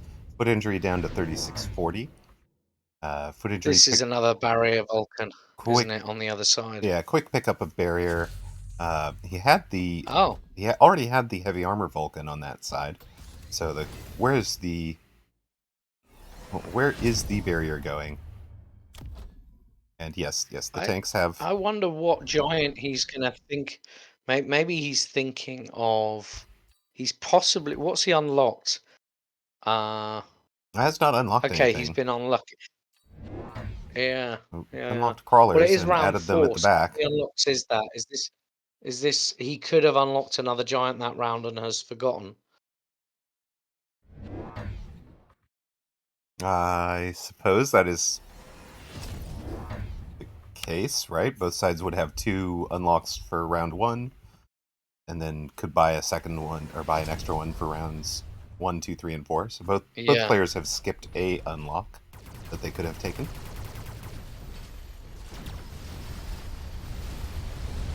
That's nice. That flame is doing some damage on those tanks. No, yeah, for sure, because they're not leveled, and it really is just the level 2 sledges on the left that's enabling him to push through. To cause problems on that side, yeah. Yeah. You can see why he went the Stormcallers though, because they just do so much. Yeah, they do so much work. Double Stormcallers just does so much damage, doesn't it? Yep. Yeah, that's a solid choice from Steelsane, and the right one clearly. So 3,300 for Steelsane, 3,050 for Foot Injury.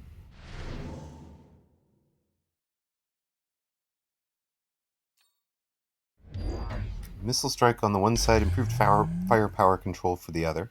We are getting a third Vulcan with Barrier. It's just a round late from what you might have wanted, Zach.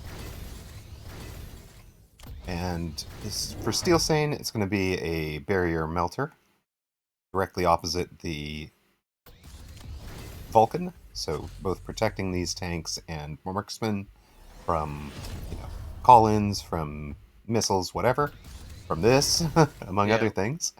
And then also directly targeting the Vulcan. So it's, pretty classic play there. Just wondering whether Phoenixes would have been a better choice than that Vulcan in the middle, but I know why he got it, because he wants to...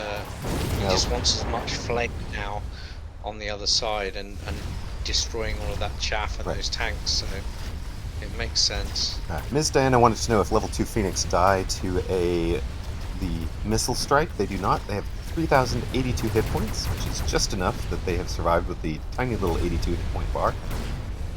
And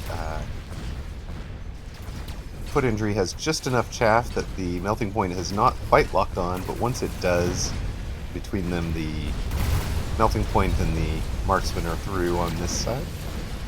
But, there you go, that arc light did its job. It did. The arc light tanked just enough to allow the Phoenix to kill that melter. Exactly. Lovely. Keep them around. You heard it here first. Keep them around.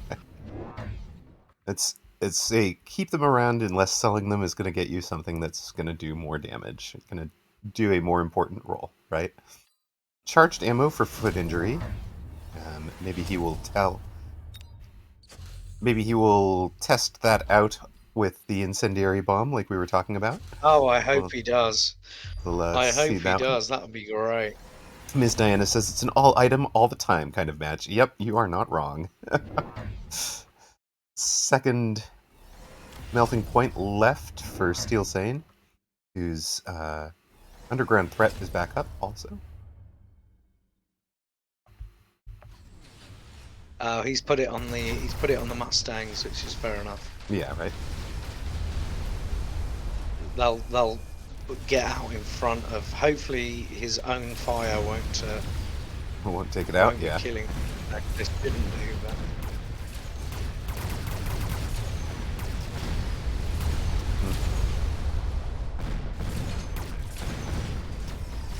Come on, Phoenix, get into action. He needs more Phoenix at this stage.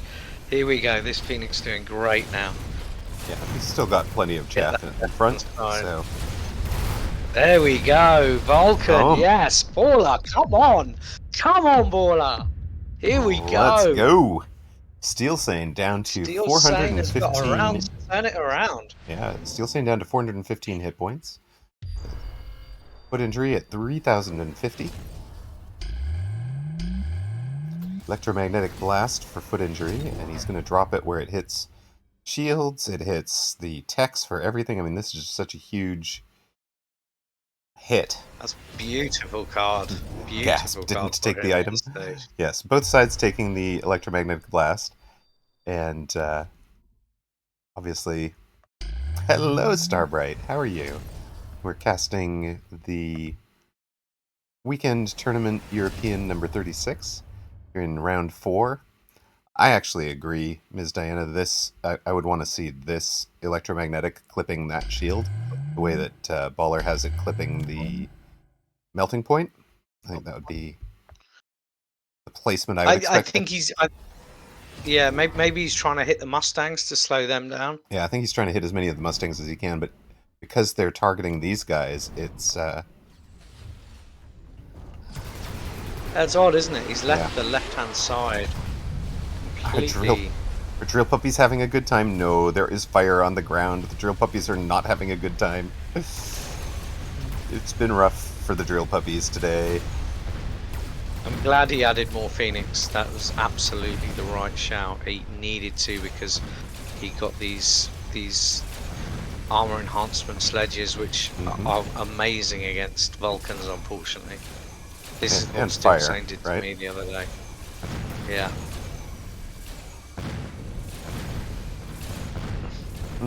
Turning it around.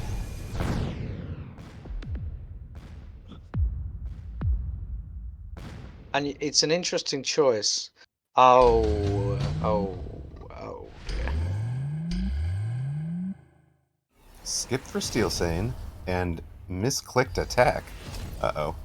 What have we done? We've picked up Yeah. Scorching Flames.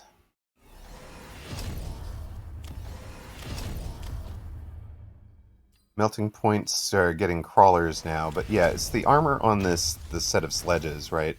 Because the armor works both against the fire on the ground and against the Vulcan damage. But Scorching Yeah, gets. it's I was gonna, huge. yeah, I was gonna say Scorching gets it back up to, um, doing some real damage to the sledges. So hopefully they won't be tanking quite as well. But yeah, EMP on the Phoenixes would have been really nice, for sure. Turning off all of this. He just can't get to the melters at this point. You know, that's the issue. A shield to protect those would have been nice too, because we have charged shot. Charged shot Mustangs go down hard to the fall in. He needs some extra chaff with shields, maybe, but We could. it's still going to go down so fast to these sledges. Oh, that's an interesting graphical bug. Yes. Yeah, the beams do some weird things. Come on, the Phoenix! Come on! Oh, no, they're there's the crawler targeting production. That is a wow, solid 2,000 points plus. Ouch. Ouch! Ouch! GG Steelsane. What He a was so fight back. close to closing that out. And very Yeah, much like that this. battlefield.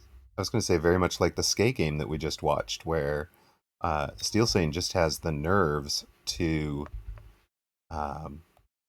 be down to 415 hit points and not be panicking, not be making Yeah, poor plays, poor decisions because they're on the ropes. They're like, oh yeah, I'm down 3,000 to 400. Now Steelsane's got that kind of calm, steady nerves of steel, if you will, that saw them through that. yeah, With and really smart pickups. I mean, yeah. Looking at that last board, if we think about it, there's 2 or 3 things Baller could have done. Number one is he adds the Phoenix, right? But he adds level 1 Phoenix, and actually, if he'd have left it as 5 Phoenix or something like that, and then the round before distracted some of the units, maybe in the sides. So track some of these melters over could have worked. The other thing is just he's closing it out, so he buys the Mustangs, he puts them behind the Phoenix. They have Mustang shield, and it gives the Phoenix and the Vulcans time to get to the melters. And that's what I would have thought might have been a way of him, of closing this game out is that last round. You know, I'm going to whack a load of I'm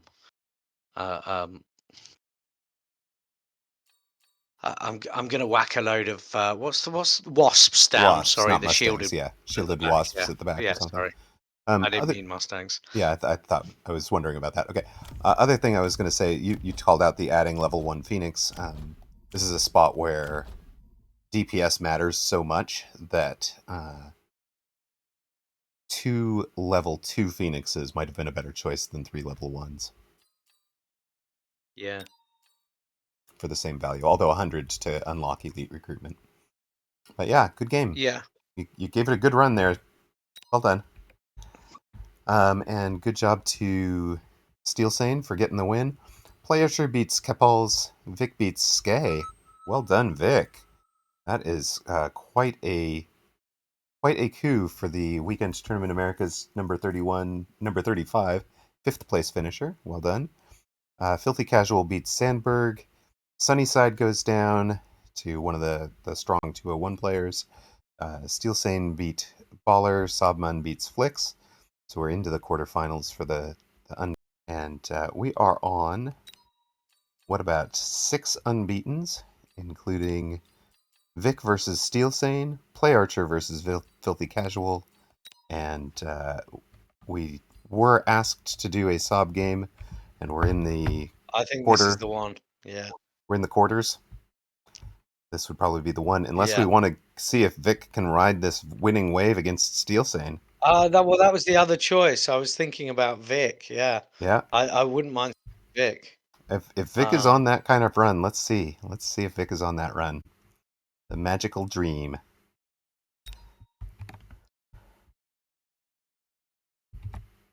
What are your thoughts, Zach? Do we know anything about the previous Vic matches?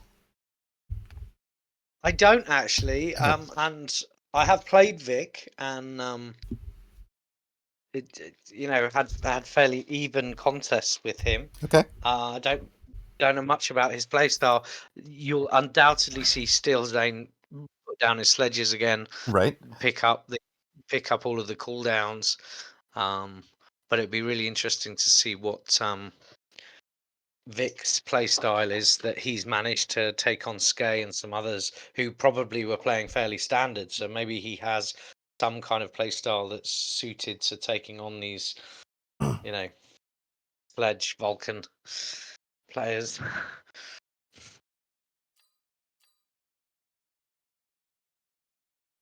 All right.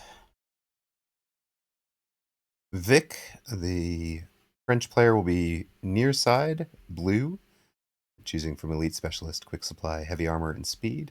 Steelsane on the far side, red, Awful has picks. Rhino, Aerial, Supply, and Cost. He's got all the good picks. Vic took Quick Supply with the Fang Sledgehammer start that we saw Steelsane favor last time out. Steelsane Supply Specialist took Brawler and Stormcaller. So solid start. We've seen Steelsane's Stormcallers do a lot of work. I'd like to see him go just double down and get the sledges on the field. Yeah. Get the 4-packs. Well, he has started with Steelsane has started with Phoenix as the answer to the sledges. Interesting.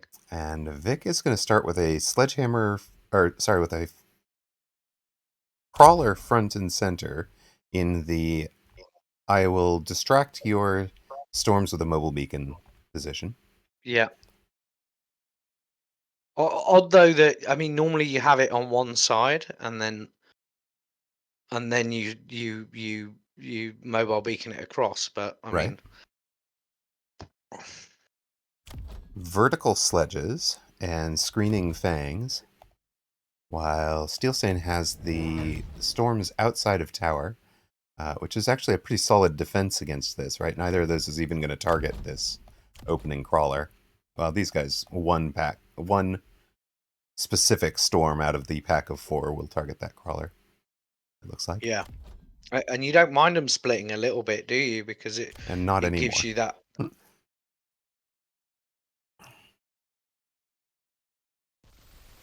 Yeah, you don't actually mind them splitting and having a wide field of fire, right? So okay, one does retarget onto them, which is fine, but the other one is just doing all of its work completely unimpeded on this side.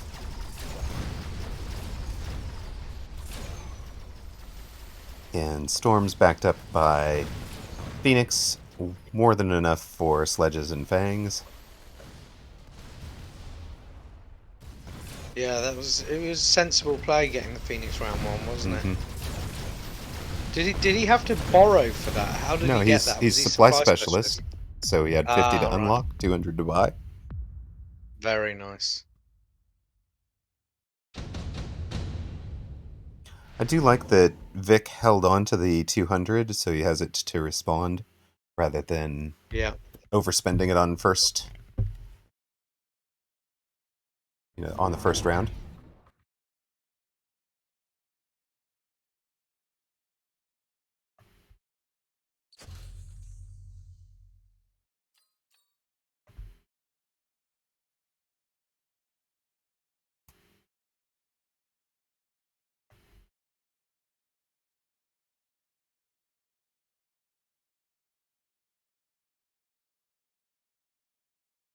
Oh, I've got Sadman's game open as Mm-hmm. well, and he's getting the giant specialist overlord Vulcan flank uh, on him round 3. He must be very. Hopefully, he's got a response to it. Hopefully he does. But And if Jeep Dave was here, I'd tell him to go watch that match right now. absolutely, Jeep Dave, you might want to tune into Sob's channel for that if you're listening. And Zach, if you've got that game open on your game, right? Please save replay. We'll see what he does. Oh, okay. Yeah, I will. 'Cause I that will. would be good. For sure. Sparty says he does have a response. I've tried it on him twice. LOL. Yeah. Sparty's tried it on me also. I wish we'd saved that one of those replays. It would have been a good one for talking Jeep Dave through what the how to respond, I think.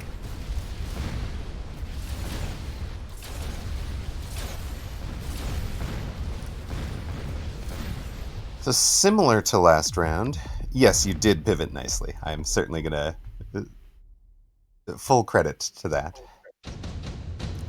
But again, similar to last round, Steelsane winning on Vic's left, pushing through using the haste module on the Stormcallers. So this is an interesting play because in addition to the 40% damage, you get these Stormcallers up to moving at 11 meters per second, which, when the sledges have speed, right, is actually going to keep this pack of units pretty much together as a cohesive force. So it will, for a moment, it'll put the storms potentially rushing out in front of sledges if there was nothing to stop them when they got in range. But eventually, you get to this point where Yeah, the I've always liked haste on my Stormcallers. It's that extra damage and that speed. It yeah, can be I quite hadn't a nice. absolutely never considered it until you showed it to me in a game, and I've really liked it since. So it was something I wouldn't even have thought of, you know.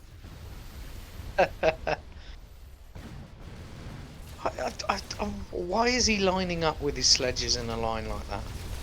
I mean, obviously it's worked for him, but I do find it. I guess there's an interesting split to them when they do that. It's a But bad split though. This is really vulnerable to Scorpion, in my opinion, and it's also yeah, bunching them up for the Stormcallers, right? That kind of yeah. hexagon formation is perfect for the Stormcallers to target into.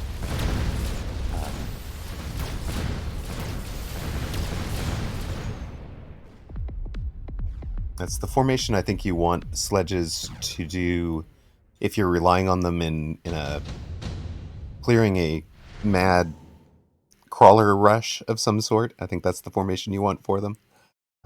You might want that against steel balls, but he wasn't seeing either of those, so it's an odd choice of formation.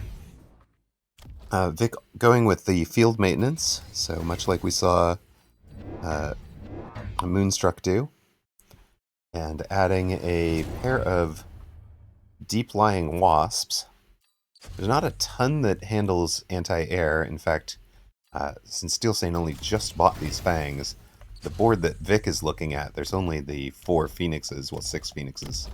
4 because he doesn't know these ones have been bought yet. So he's looking at those as just stopping the phoenix. They're specifically air chaff.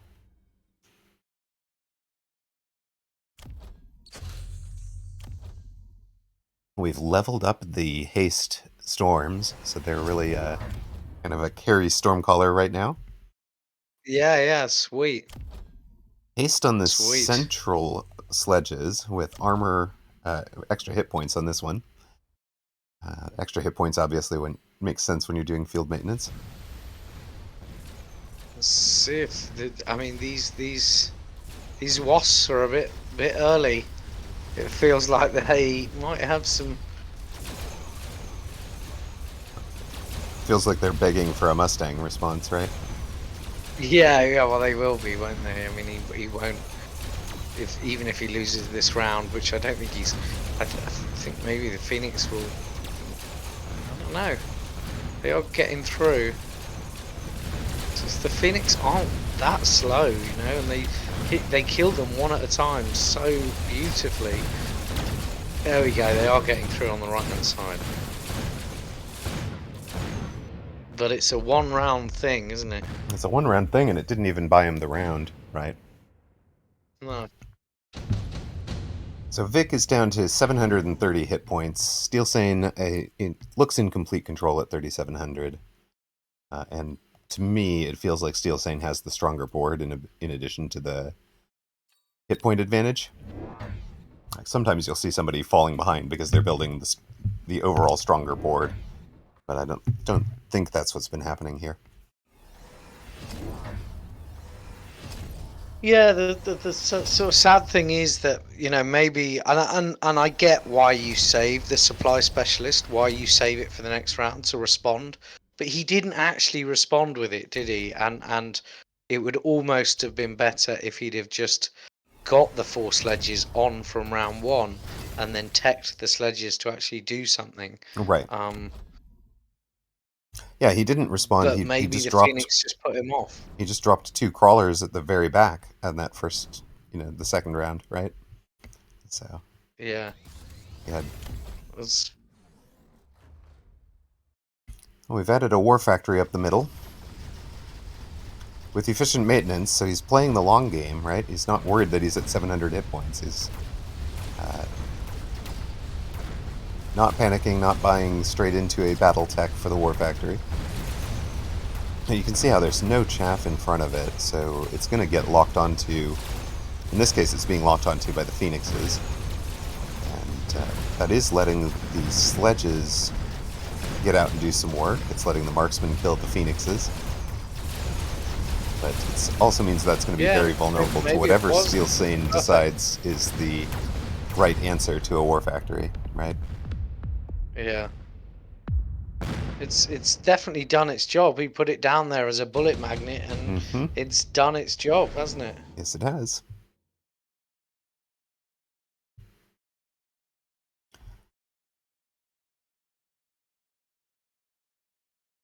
Steelsane he's not really reacted to he hasn't reacted to the wasps. Nope. He now has a question mark whether he needs to react to the war factory. So it's very interesting. How's he going to deal with both at this point? Right.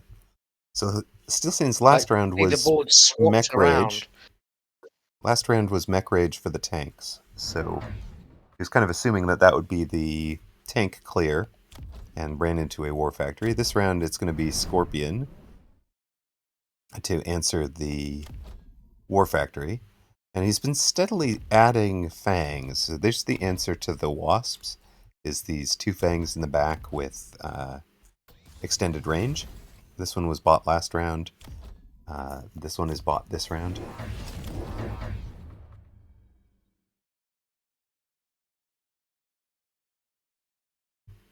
And we've got the call-in, which will, as it turns out, just get eaten up by wasps. And Vic is going with range on the wasps and laser sights on these wasps, so they're up to 125 meters. Believe it or not, that's on par with the Phoenix range at this point. The only reason Nice. it's not is because it's not outranging them, is because Steelsane has picked up temp range from tower. And Steelsane has loaned to try and close this out. So has Vic in defense, I guess round 6 onward. We're looking at loan till the end. And again, there's no... Well, I guess the... Interesting. So Steelsane went with Acid Scorpions, picked up a second Scorpion and puts it outside to deal with all of the tanks first, allowing the Fangs to stay alive long enough to deal with the Wasps, and that is going to be enough to close it out. Well played, Steelsane. It did not overreact to anything. Wasn't what you expected was going to be the choice, was it? But it was actually really effective. Yeah, I mean, Scorpion with Acid is an effective answer to War Factory, right? But I was really intrigued by the response of Fangs back here with range being enough to handle the Wasps. I really liked that. And the choice of positioning on the Scorpions, putting them in kind of more the classic giant protect the tower position, which let them handle all of the sledges first, and then turn around and handle the War Factories. So really well done, Steelsane. That was fascinating and not at all how I would have played it, which is presumably why you're substantially higher MMR than I am. Oh dear, and I'm afraid Sabman has not found a way to combat this. All right. Right, so there's going to be a spoiler match, and there's going to be a Steelsane, and there's going to be the Chinese player that just beat Sab with the boat The boat flank is going to be in. both Falcon flank, yeah, the awful bolt Falcon, which we all hate. Loathe with a passion, yes. So we'll be down to... We have surviving here. We're down to 32 players remaining. And as you were saying a moment ago, we'll have a PlayArcher versus Vic in the spoiler role, I believe.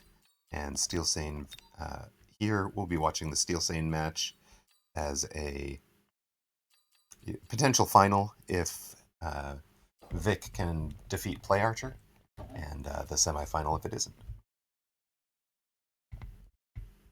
Welcome to the final, or quarterfinal, sorry, welcome to the semifinal of the European Weekend Tournament number 36.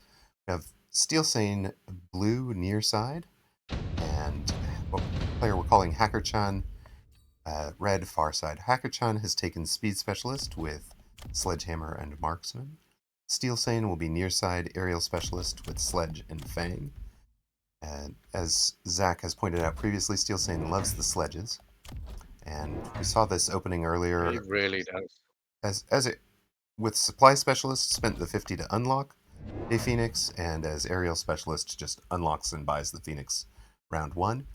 I wonder if that's his response to seeing sledges on the board, and or if that's a kind of a more habitual choice. It feels like this is his standard makeup, and I wonder whether Steelsane has found that this combats. If you think about that game with Baller, he knows, even when he gets really low, that sledgehammers with armor enhancement are gonna combat the Vulcans. Right. So this is a really comfy build for him because he's playing at the top level, and he knows that Vulcan Phoenix is going to get countered by this build. Okay. So it feels like this is Steelsane's answer to the classic 201 meta build, right, which you're still seeing quite a bit of. Right. And Steelsane is comfortable running what I would call the 401 meta, which is a variant of that Vulcan Phoenix as well. So when he doesn't run the sledges, he does have a Vulcan build. And Obviously, it's had to face that Vulcan style build a lot in both the 401 games and the 201 tournaments that both in it. Yeah. I think he's going to lose to this guy for some reason. I feel like this chap might... I don't know if he's going to do the same thing as he did to Sab. I suspect not with the speed specialist. But for some reason, I feel like he's perhaps quite a strong player. All right. Maybe he's got a few tools in his toolbox. Maybe some tools that some of Steelsane's previous opponents did not have. Both players taking Tech Perhaps. Specialist, and the opponent has brought out a third Fang, this one up front, I guess, and a Stormcaller. So this Fang might be the new one, I think. We had the 3 marks. Why vertical sledges again, though? Why vertical sledges? Same thing Vic ran, right? Steelsane has an unprotected tower, so he's going to go ahead and spend the 100 to flank it with Crawler. 2 Fangs are coming over to protect this. You cannot distract my Fangs with your flank. They are not going to do a very good job, are they? I don't think they're going to slow that down very much, no. This timing is going to be just lovely. Yeah, just as it... It's pretty much perfect for Steelsane, as everything is currently engaged. I'm not even sure he needed flank, almost. But yeah, just the fact that they take out that marksman at the back is just... Well, from Steelsane's perspective, I think the flank accelerates the sledges, because you get so much experience into them, and anything that relies on the sledgehammer relies on getting experience into it. So... And did he only buy... He only bought that flanking unit. He didn't have to buy anything else that round, right? He certainly did keep a lot of cash, but he also picked up two crawlers here, I believe. Oh, he did. Right. So he just put 1 flanking crawler, and then yeah, it was triple crawler. And I guess he now forces the red player to do something about that flank. And if he doesn't, which he hasn't, he either spends a missile or does something about it, and he's got the tempo. Right. There is the missile. Sure. I see this Stormcaller in line with the sledgehammers quite a bit as well now. This is quite a... I've seen this quite a bit.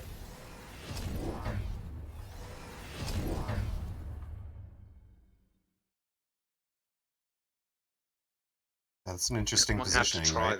You used to think of those as the storms belong behind the sledges, for sure. Yeah, well, I'm wondering on the timing of how that timing works out, especially now in this match, and then as you get the tech on the sledges, you know, as you get and they drive away from the storms at pace. Yeah, I imagine it's most effective at preventing the sledges from outrunning the storms, right? Because once you've given the sledges the mech rage, you just don't want them getting too far out in front of the storms. We've seen Steelsane is not typically playing range on his sledges, right? So the storms behind the sledges worked when your build is a ranged sledge carry line. Yeah. This is not that. This is a little bit different. Instantly comes back with just 1 bubble placed. Very smart play. Right. He obviously missiled the crawlers. No, he placed his own crawlers, his own level 2 crawlers. Right. Replicate crawlers protecting both flanks. So they're still vulnerable to air, right? He hasn't actually solved those flanks permanently, and he's invested a tech in them. So I think it's an expensive solution, but he might also be able to drop a crawler up front here at some point and just turn these into his own units. And I can see where he's going with it, perhaps, and possibly as a flank into these into the screening. Yeah, I mean, he won that last round, didn't he? He won that last round. Oh yeah, are you talking about Steelsane at this point? No, I'm or- talking about Hackerchan. I'm Yeah. thinking about whether or not Yeah, the but I replicate is an suppose overinvestment. they are expensive chaff, I suppose, aren't they? Yeah, they're expensive chaff, aren't they? Yeah, Um, he needs them to get in and do extra work to create more chaff at the moment. They're not. yeah. They're not quite there yet, but it's a threat, right? It's a threat that he'll have all game long. He can drop crawlers somewhere, and if they get through, they're going to replicate on you.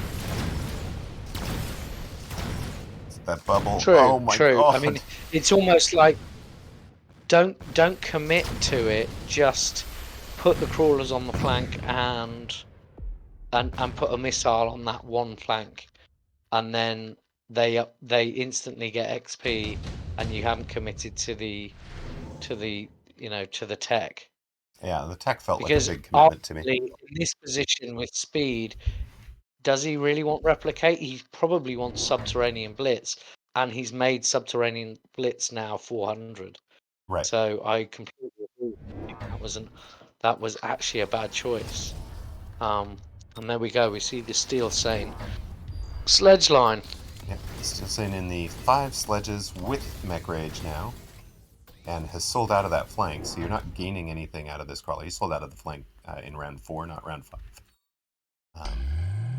Has the Red is bullying a Rhino Assault on his own back line, right, as in a defensive position. And Yeah, Steel Sains is over here in the corner. probably thinks. Yeah. Surprised that's not a Goomba Stomp Again, why position. does he put it in the middle? Yeah. Well, Why does he put it in the defensive, middle? right? This is Doesn't. preventing this call-in from landing there and coming in after towers. But Yeah, but there's no way he would have put that in the middle because of the marksman. I would have thought. I would think, yeah. Because as soon as he gets to the towers, the marksman should turn around. He might not though. This blue marksman should turn around. There you go. The storms are actually distracting it for most of that. Oh, he gets. He Not only does he get the tower, that is he gets the brutal. marksman. Yikes. And we've taken down the shield, of course. So, That Steel is Sane, brutal. He had a sliver of health. yep, Oof. calculates that one to perfection, let's say. But 2,900 left for Steel Sane, 1860 left for Hackerchan. We've seen Haste Module on his level 2 Storms before. This time it's going to be Haste Module on this Phoenix. The Phoenix is pretty far back and taking a diagonal instead of coming straight forward to start with, so it's going to cover that ground a little bit better. And then, of course, it's going to be doing more damage. It's level 2. There we go. We got some forts, which is a good answer to these sledges. If you can keep them alive from the Phoenix. Hackerchan forts with barrier now, and the call-in barrier for both players. One protecting the level 2 Stormcallers, the other protecting the Vulcan in the middle that doesn't have a barrier. Barrier fort protecting it. Yeah, when I ran a lot of sledges, I certainly felt like the fort was the answer that I struggled the most with. And that's part of why I started running armor piercing instead of armor enhancement, was to deal with forts and shields. And yeah, but Steel Sane's running armor enhancement as noted for for anti-Vulcan purposes, and went ahead and bought into the armor. that's right. Went in and bought into the armor when there was only one Vulcan showing. So that may also have been premature for him. Probably did not see the forts coming in this play. Speed specialist. I guess. Well, as a setup player, he seems to have a few more tools, but I do think his forts are exposed to these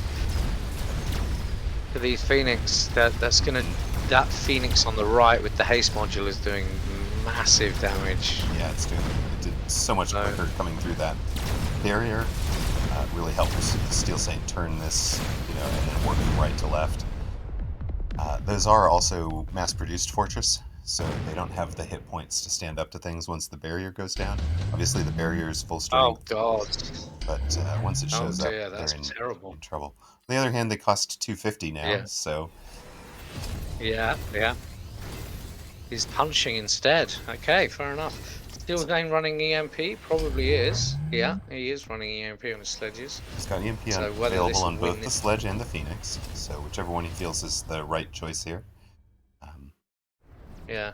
And And Hackerchan, he can afford to get anti-air barrage, which will be really complete the utility of these forts, because they will hit these Phoenix without the extended range Phoenix card. right, and important to note, even though these are mass-produced Phoenixes, the barrier, the rocket punch, and the anti-air barrage are all full strength, right? The downgrades are to hit points and attack. They aren't to those special call-ins, or the special Yeah. powers that the unit gets. If he can just get through the chaff, they're really going to do some damage. Oof. That melted that fort. Yeah. Really just needs to get through the chaff. Right, now the forts have got some tank lines to shoot at. Okay. They are getting their punches in, so taking down a couple of, pretty much all the packs of Oh, that's lovely tanks. on the tower. It's just so brutal when nothing ground units left and it takes the tower. Oh, he's done it anyway. But There you go. The 600 hit power of points those Phoenix. surviving in Phoenixes, and nothing left that shoots air. So Steelsane victorious in this. This will have been either the semifinal or the final.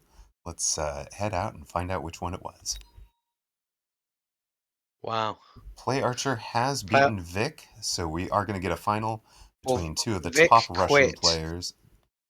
Yeah, Vic Vic quit. quit. Oh, now that's unfortunate. So this is, in theory, He the went top into the players. game. Oh, I was going to say, in Yeah, theory, the top players have an ethic that if you are in that spoiler role, you play that game because the champion yeah. shouldn't have a bye here. Nobody should get a bye into the finals. It's unfair to I Steel Sane and this suspect. player. Yeah, So I suspect. Vic maybe threw his mouse across the room. Who knows? But yeah, that's yeah, disappointing. He should have played that game. it's a little He frustrating. should have made him sweat like he made Steel Sane sweat. But okay. Exactly, and do it, either abandon early enough that you're not in the spoiler role, right? If you abandon during the 3 minutes, that's fine. It's Yeah. still outside of the ethic, but because at least you're handing the job to somebody else. But the idea is that top player should have faced 7 opponents and not gotten a bye like this. So Either that's, way, look at foot injury. Look at baller and Jer player. Yes. yeah, Come on, boys. foot injury with a great win over Emerald. We've got XOV Elyo, but we'll talk briefly there. Jer player with the win. Lycanthos, nicely done, beating Sunnyside. Sob and Cheeseburglar are at it. Great game. Great to watch. Well, I hope our final is as entertaining. That will be up just in a moment. You've got about a minute 20 left to get your prediction in. So you're not actually going to get to see the starting packs. You're going to have to predict blind. Do you want Steelsane or PlayArcher? Do you expect Steelsane or PlayArcher to win? Couldn't tell you between these two, funnily enough. Oh, it's a great matchup. They've played many times and both have I think won, they so know each other so well. they do. Yeah, I think they know each other so well. I think PlayArcher is going to know that Steel Sane. I'd be surprised if he isn't running the same thing. Right. All right. So Steel Sane's route to the final has included two Chinese players, Salt Monkey, Philomatico, Foot Injury, and Vic. So two of our channel favorites here. While our challenger, PlayArcher, has come through Emerald 66, Sock Monkey, ENS, Keppels, Filthy Casual, and did not have a round 6 match. So we will get our final in just a few seconds. Good luck and have fun to the rest of you, especially those of you in a 5-1 match we'll be pulling for you guys. Good luck, have fun. Hope you guys get Yeah, badges. Player and Baller. Good luck, my friends.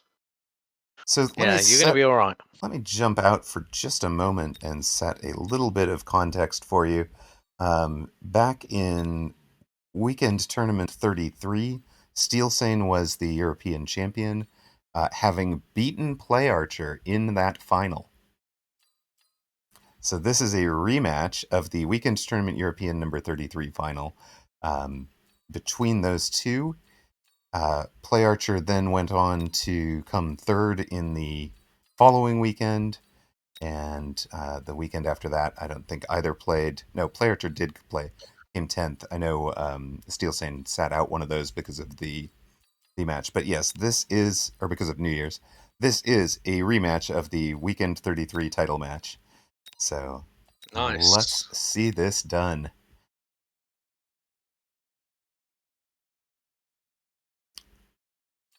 Steelsane will be blue on the near side. PlayArcher red far side. I definitely like. I mean, Steelsane's got his favourite sledgehammer start. Right. Quick supply, crawler, and sledge. I do like the supply specialist start, but knowing if you were really expecting sledges, I could see an aerial wraith start. Aerial specialist and wraith build.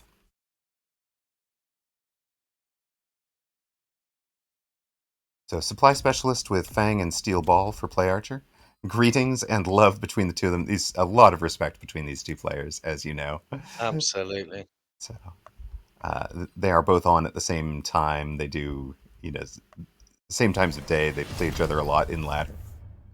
Both native Russian speakers. They both stream. So you can go and chat with either of them. If you see them streaming, I know Steelsane, I haven't actually chatted with PlayArcher, but I know Steelsane will pause his stream and chat in English. He's fluent in English, and he'll just alternate between both speaking and chatting in English and in Russian when he knows that there's an English speaking speaker in the audience. So if you join and you hear a whole bunch of Russian and all the chats in Russian, don't feel shy to say hello to him in English, and I think he enjoys the chance to practice his English with people. All right, near side, Steelsane has taken the same opening we've seen from him 3 times now, picking up a Phoenix and saving the other 150. So he treated it exactly like it's a supply spec build with where he would have started with 250, 50 to unlock, 200 to buy, and let me see what develops. Far side, PlayArcher has already sold out of the steel balls and just picked up a pair of crawlers. So banking some money for a future round, I think. And just didn't even want the steel balls. I want them so little, I'm going to sell out of them. Yeah, probably a good shout. I mean, he knows they can't. Maybe he just knows that he can't go into sledges with Phoenix with those steel balls. Right. It's not part of his long-term comp. He might as well sell and have the money available to accelerate his build on rounds 2 and 3. So that's why both of them have so much money, right? PlayArcher's at 650 after skipping, and Steelsane at 550 after not spending the round 1 monies. And PlayArcher has sold the second steel ball to get up to 850. This is a very bare board, just Jaff right now, but lots of money available. Oh my god, terrifying, isn't it? When you've got nothing out there. What's he gonna do? You could unlock and drop he's going straight Vulcan. Just wow. Yep, you could unlock and drop a giant if you wanted, and still have money left over. We've seen Steelsane just nail this, so I wonder what he's got. That I mean, I'm doubling down on Steelsane right now. You think that's the prediction? Absolutely. We've seen him take on. This is the exact formation Baller was running. Right. And Baller took him close, but as soon as he switched on that armor enhancement, it was GG. Right. And PlayArcher is so much further behind. Yeah, but he's still got 350, well, 250 available because he picked up another chaff unit. Yeah, he's going to need it. Crawlers back there, right? Isn't he? I don't know. I think it's a fascinating build to go with this early sell, early money approach. Yeah. From PlayArcher. But you can see how much this has hurt. He's down to 2620 already. Steelsane untouched, still at 3300. And Yeah, I mean, he's not far from having to start to think about borrowing and so on. And this right. is Steelsane as well. I mean, he loves call-ins that impact the game. Yeah, let me take some tempo from you. And here he's going to hit 4 chaff units on PlayArcher's strong side, allowing his Phoenix to target the Vulcan and then the Phoenix right away. I just hope he shields. I hope he borrows and shields. He must have seen that. He knows Steelsane. He knows he will likely do this. But at that high level game, it's so Yeah, he's economical. borrowed. He There it did. He is. There sees it it is. coming. Good shout, Zach. Well done. And Yeah. we picked up the second Vulcan on the far side. The far side Vulcan gets the haste module, and that will keep this one from outpacing the chaff, while this one does actual damage dealing on a side that PlayArcher was weaker on. So that's why the haste module on that side. You also saw that this Vulcan is positioned not in front of the tower; it's slightly off to the side. So again, so that the speed from the haste module is not bringing it into contact too early. Still feels behind. He needs to get rid of that shield. If he's going to do... No, okay, he's not going to get there. So we took debt for a shield and still lost the round. But you do want to think of this as, PlayArcher paid 100 to preserve a bunch of hit points. Because if he hadn't done, this round is so brutally in Steelsane's favor that that probably was worth 100 to trade for that hit point value. Even though the long-term board position is poor for PlayArcher right now. I just can't see how PlayArcher can turn this around. Steelsane's in such a... I don't either. I really don't. I think his other sledge is going to come down in the middle on the right. I think he gets his Phoenix. Oh, he's going... Interesting. He's going the Stormcallers first. Stormcallers are part of a complete Steelsane breakfast, so... Yeah. And screening Fangs just to protect against any kind of aerial shenanigans on that side. His opponent has Phoenix available. Could do some kind of jump drive and mobile beacon shenanigans. And so Fangs there to protect against that on one side. Exactly, Miss Lillian. A complete and balanced breakfast.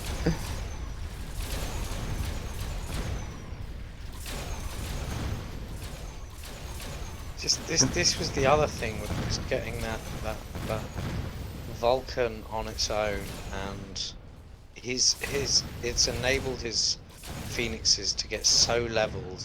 Right. And you see that Steelsane always sticks with his levels on the Phoenix. Yeah. His Phoenix are his single target damage dealer. Right. Yeah.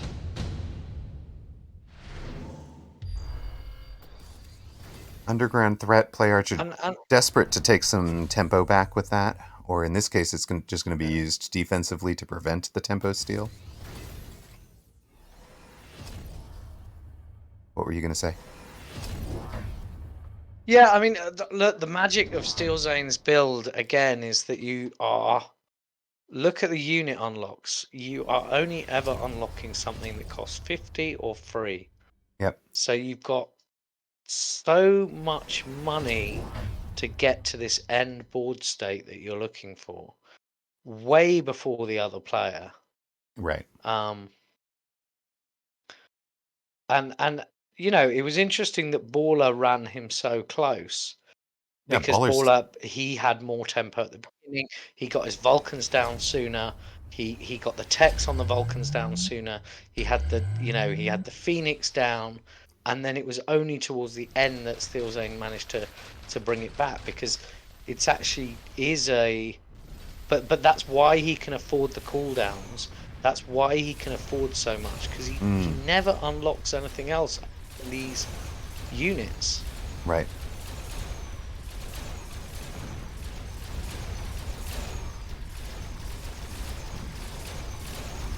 You won your last. Congratulations. And after taking Steelsane to as close as you did, we were just saying, man, that you have taken Steelsane further than just about anybody, or pushed him further than just about anybody in this tournament. Well done. Yeah. And this is interesting that PlayArcher, yeah, okay. That one Phoenix might do it. Goodness. Oof. Close. And yes, the reason I said part of a complete and balanced breakfast is this game really is about creating a combined arms force. And for Steelsane, that's a pretty solid combination. He's got the chaff, right? He's got his tanking unit that is a legitimate, I tank this, I get out in front and absorb some punishment that would otherwise have hit other units.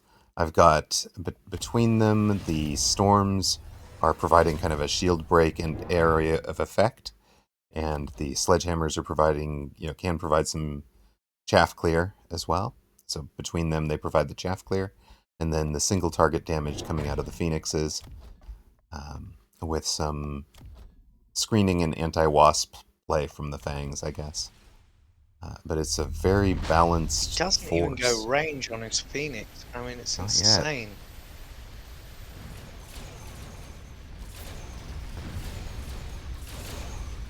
And we've got levels into the sledges. We haven't even picked up. I mean, there's not very many techs on it. I do find it. The one thing I'm finding really fascinating is these level 2s on the storms. Instead of buying 2 more stormcallers, the way that most people are doing right now, because so many people are relying on the storms for fire delivery, right? He's not relying on them as a fire delivery mechanism. He's relying on them as a damage dealer to the giant. It's just his sledgehammers don't die. Nope. They just do not die. Man, if he had kept just a couple more fangs alive, this match would already be over. PlayArcher, 14 hit points in a dream. Steelsane, 6 rounds without having a glove laid on him. Ready to reclaim the European Championship if he can just get a single anything to survive a round. A single sledge will do it. A single phoenix will do it. It will take 3 crawlers or 3 fangs, right? But yeah, any round win for Steelsane. Look at that energy shield on the Phoenix first. Insane. Yep. Insane. Yeah, we'll just tank a little bit. He's got range on this pack of Phoenix that are up to level 3. So they're shooting at 170 meter range with temp range. They actually do outrange the Phoenix on the far side, because PlayArcher has not been able to afford temp range and temp speed. Fire in the back corner, just to hit some chaff back there. It's just a template for success. Yeah, it really is. And that's... I was wondering about this, because this haste Vulcan was off-centered, it can get distracted. And that's just going to let everybody here work through the shield before they even have the Vulcan doing damage to the chaff. Orbital bombardments on the left side for both players have worked out. Basically, the chaff has been cleared, and it is GG. Your champion is going to be Steelsane, Weekend Tournament number 33 champion, and European Weekend Tournament number 36 champion. Congratulations, my friend. Well played. Well deserved. A dominant performance in the final, and an excellent performance all along. Really well done. Save replay for that one. That is, as Zach said, a template for success. That one's worth study, I believe. Really well done. And again, it feels like such a simple build, and if at very first glance, it might feel a little similar to the build that Apucci ran to championships back in like weekend tournaments 26 and 27, I think. But those were much more the range and mech rage builds for the sledges. This is Steelsane making great use out of the recent buff to sledge hit points, bumping up hit points by another 20% and just tanking the damage. It's really well done. What else did he run on those sledges? He ran armor enhancement, mech rage. What else did he have on them? He's got EMP, so if he gets into a situation where he needs it, he can deliver Okay. it. And he's got range, so if he Yeah. needs it, he can deliver them. You know, he can switch this to a range war sledgehammer. Build. Yeah. But he doesn't need to, right? And that's actually kind of the beauty of this build as well, is there is so much flexibility to it, right? He could be Yeah. bringing in EMP delivery on the Phoenix if he needs to. He could be bringing in range and elite marksman on the Phoenix if he needs to. He's got all the techs available for crawler for the ways that you'd use them, subterranean, etc. He could bring in shielded fangs if he decides that's what he needs. I mean, he's got Yeah. so And go much. to the real top view. Uh-huh. Go to the top view, top Mm-hmm. down. So he's got the sledge. Go really vertical, like so we can see his exact positioning. Mm-hmm. Like so. No. So you're looking top down, right on top of the board. Center of the board or his board, like this. Yeah, top down, just his line, top down, to just see where his positioning is. Okay, right. Right. So he has the sledges just in front of the tower, in a line. He has them tight on the inside, and then he has them a bit further out. And then it's the class. It is the Iron Cross. It is that cross, Yeah, but it's that it's just cross. slightly adapted Yep. with Yeah. using the sledge line as the real tanky units. Yeah. When we first talked about the Iron Cross build, I was thinking, you had arc lights on in these four positions, and I was thinking that sledges would be kind of my answer to it. But again, I would have been thinking of them as the range and mech rage, and you were probably thinking of ranged arc lights. But they really do turn into these tanks that, do a tank's job. And that's a solid answer to the 201 meta for anybody that's looking for an answer to specifically to Vulcan, Phoenix, and Stormcaller. Because you're just going to see this Vulcan and Phoenix Stormcaller all the time. And Steelsane has a answer to it. So I think next time I play him, I will be focusing on going boats with. You're put off going boats because of the the Phoenix, Phoenix, maybe, but exactly. I don't Well, know. he's going to It's come back hard, and isn't it? watch this. So you may not want to describe your you may not want to describe your Oh, full I don't. thing, but A player of his quality, I don't think it matters what I say. right, but he'll He always remember gives what you me little said when you hints at play the it. end of our games. All Oh, right. you should have done this. Like the last match, he said, "Why didn't you get hackers? You should have just got hackers." Uh-huh. Um, Yeah. and I do like that about yeah, Steelsane in that he will coach a bit, and that was part of the ethos when I first started playing, that I would get help from other players who I had faced, and I really appreciated that. Made it feel very welcoming that you had people willing to do that, and do that instead of easy noob, or whatever. Like, it's just such a better feeling for the game, and yeah, and if you think about why has Rat done what he's done in terms of describing mistakes that players are making at lower elo and really trying to do that.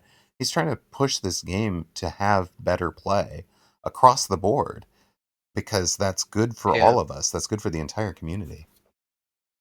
To have absolutely, a vibrant community of players who are playing the game at a higher level, and to encourage all of us to be playing at a better level. So that's why Rat absolutely. has done those videos. All right, around the room, congratulations to Foot Injury. Well done, Baller, beating Lycanthos to finish out 6-1. Jer Player loses out to Elyo. No shame in that at all. Elyo, the Weekend Tournament America's number 35 champion. Weekend Tournament America's number 34 champion, lost out to Platonjic. Vic finishes out a really solid tournament run at 5-2, so may not have intentionally dodged PlayArcher. They may just have failed to ready up, getting coffee or having some other having tabbed away and not come back to ready up. LMCV with the win over Sindre to finish 5-2. Filthy Casual finishes 5-2 after a win over Kill.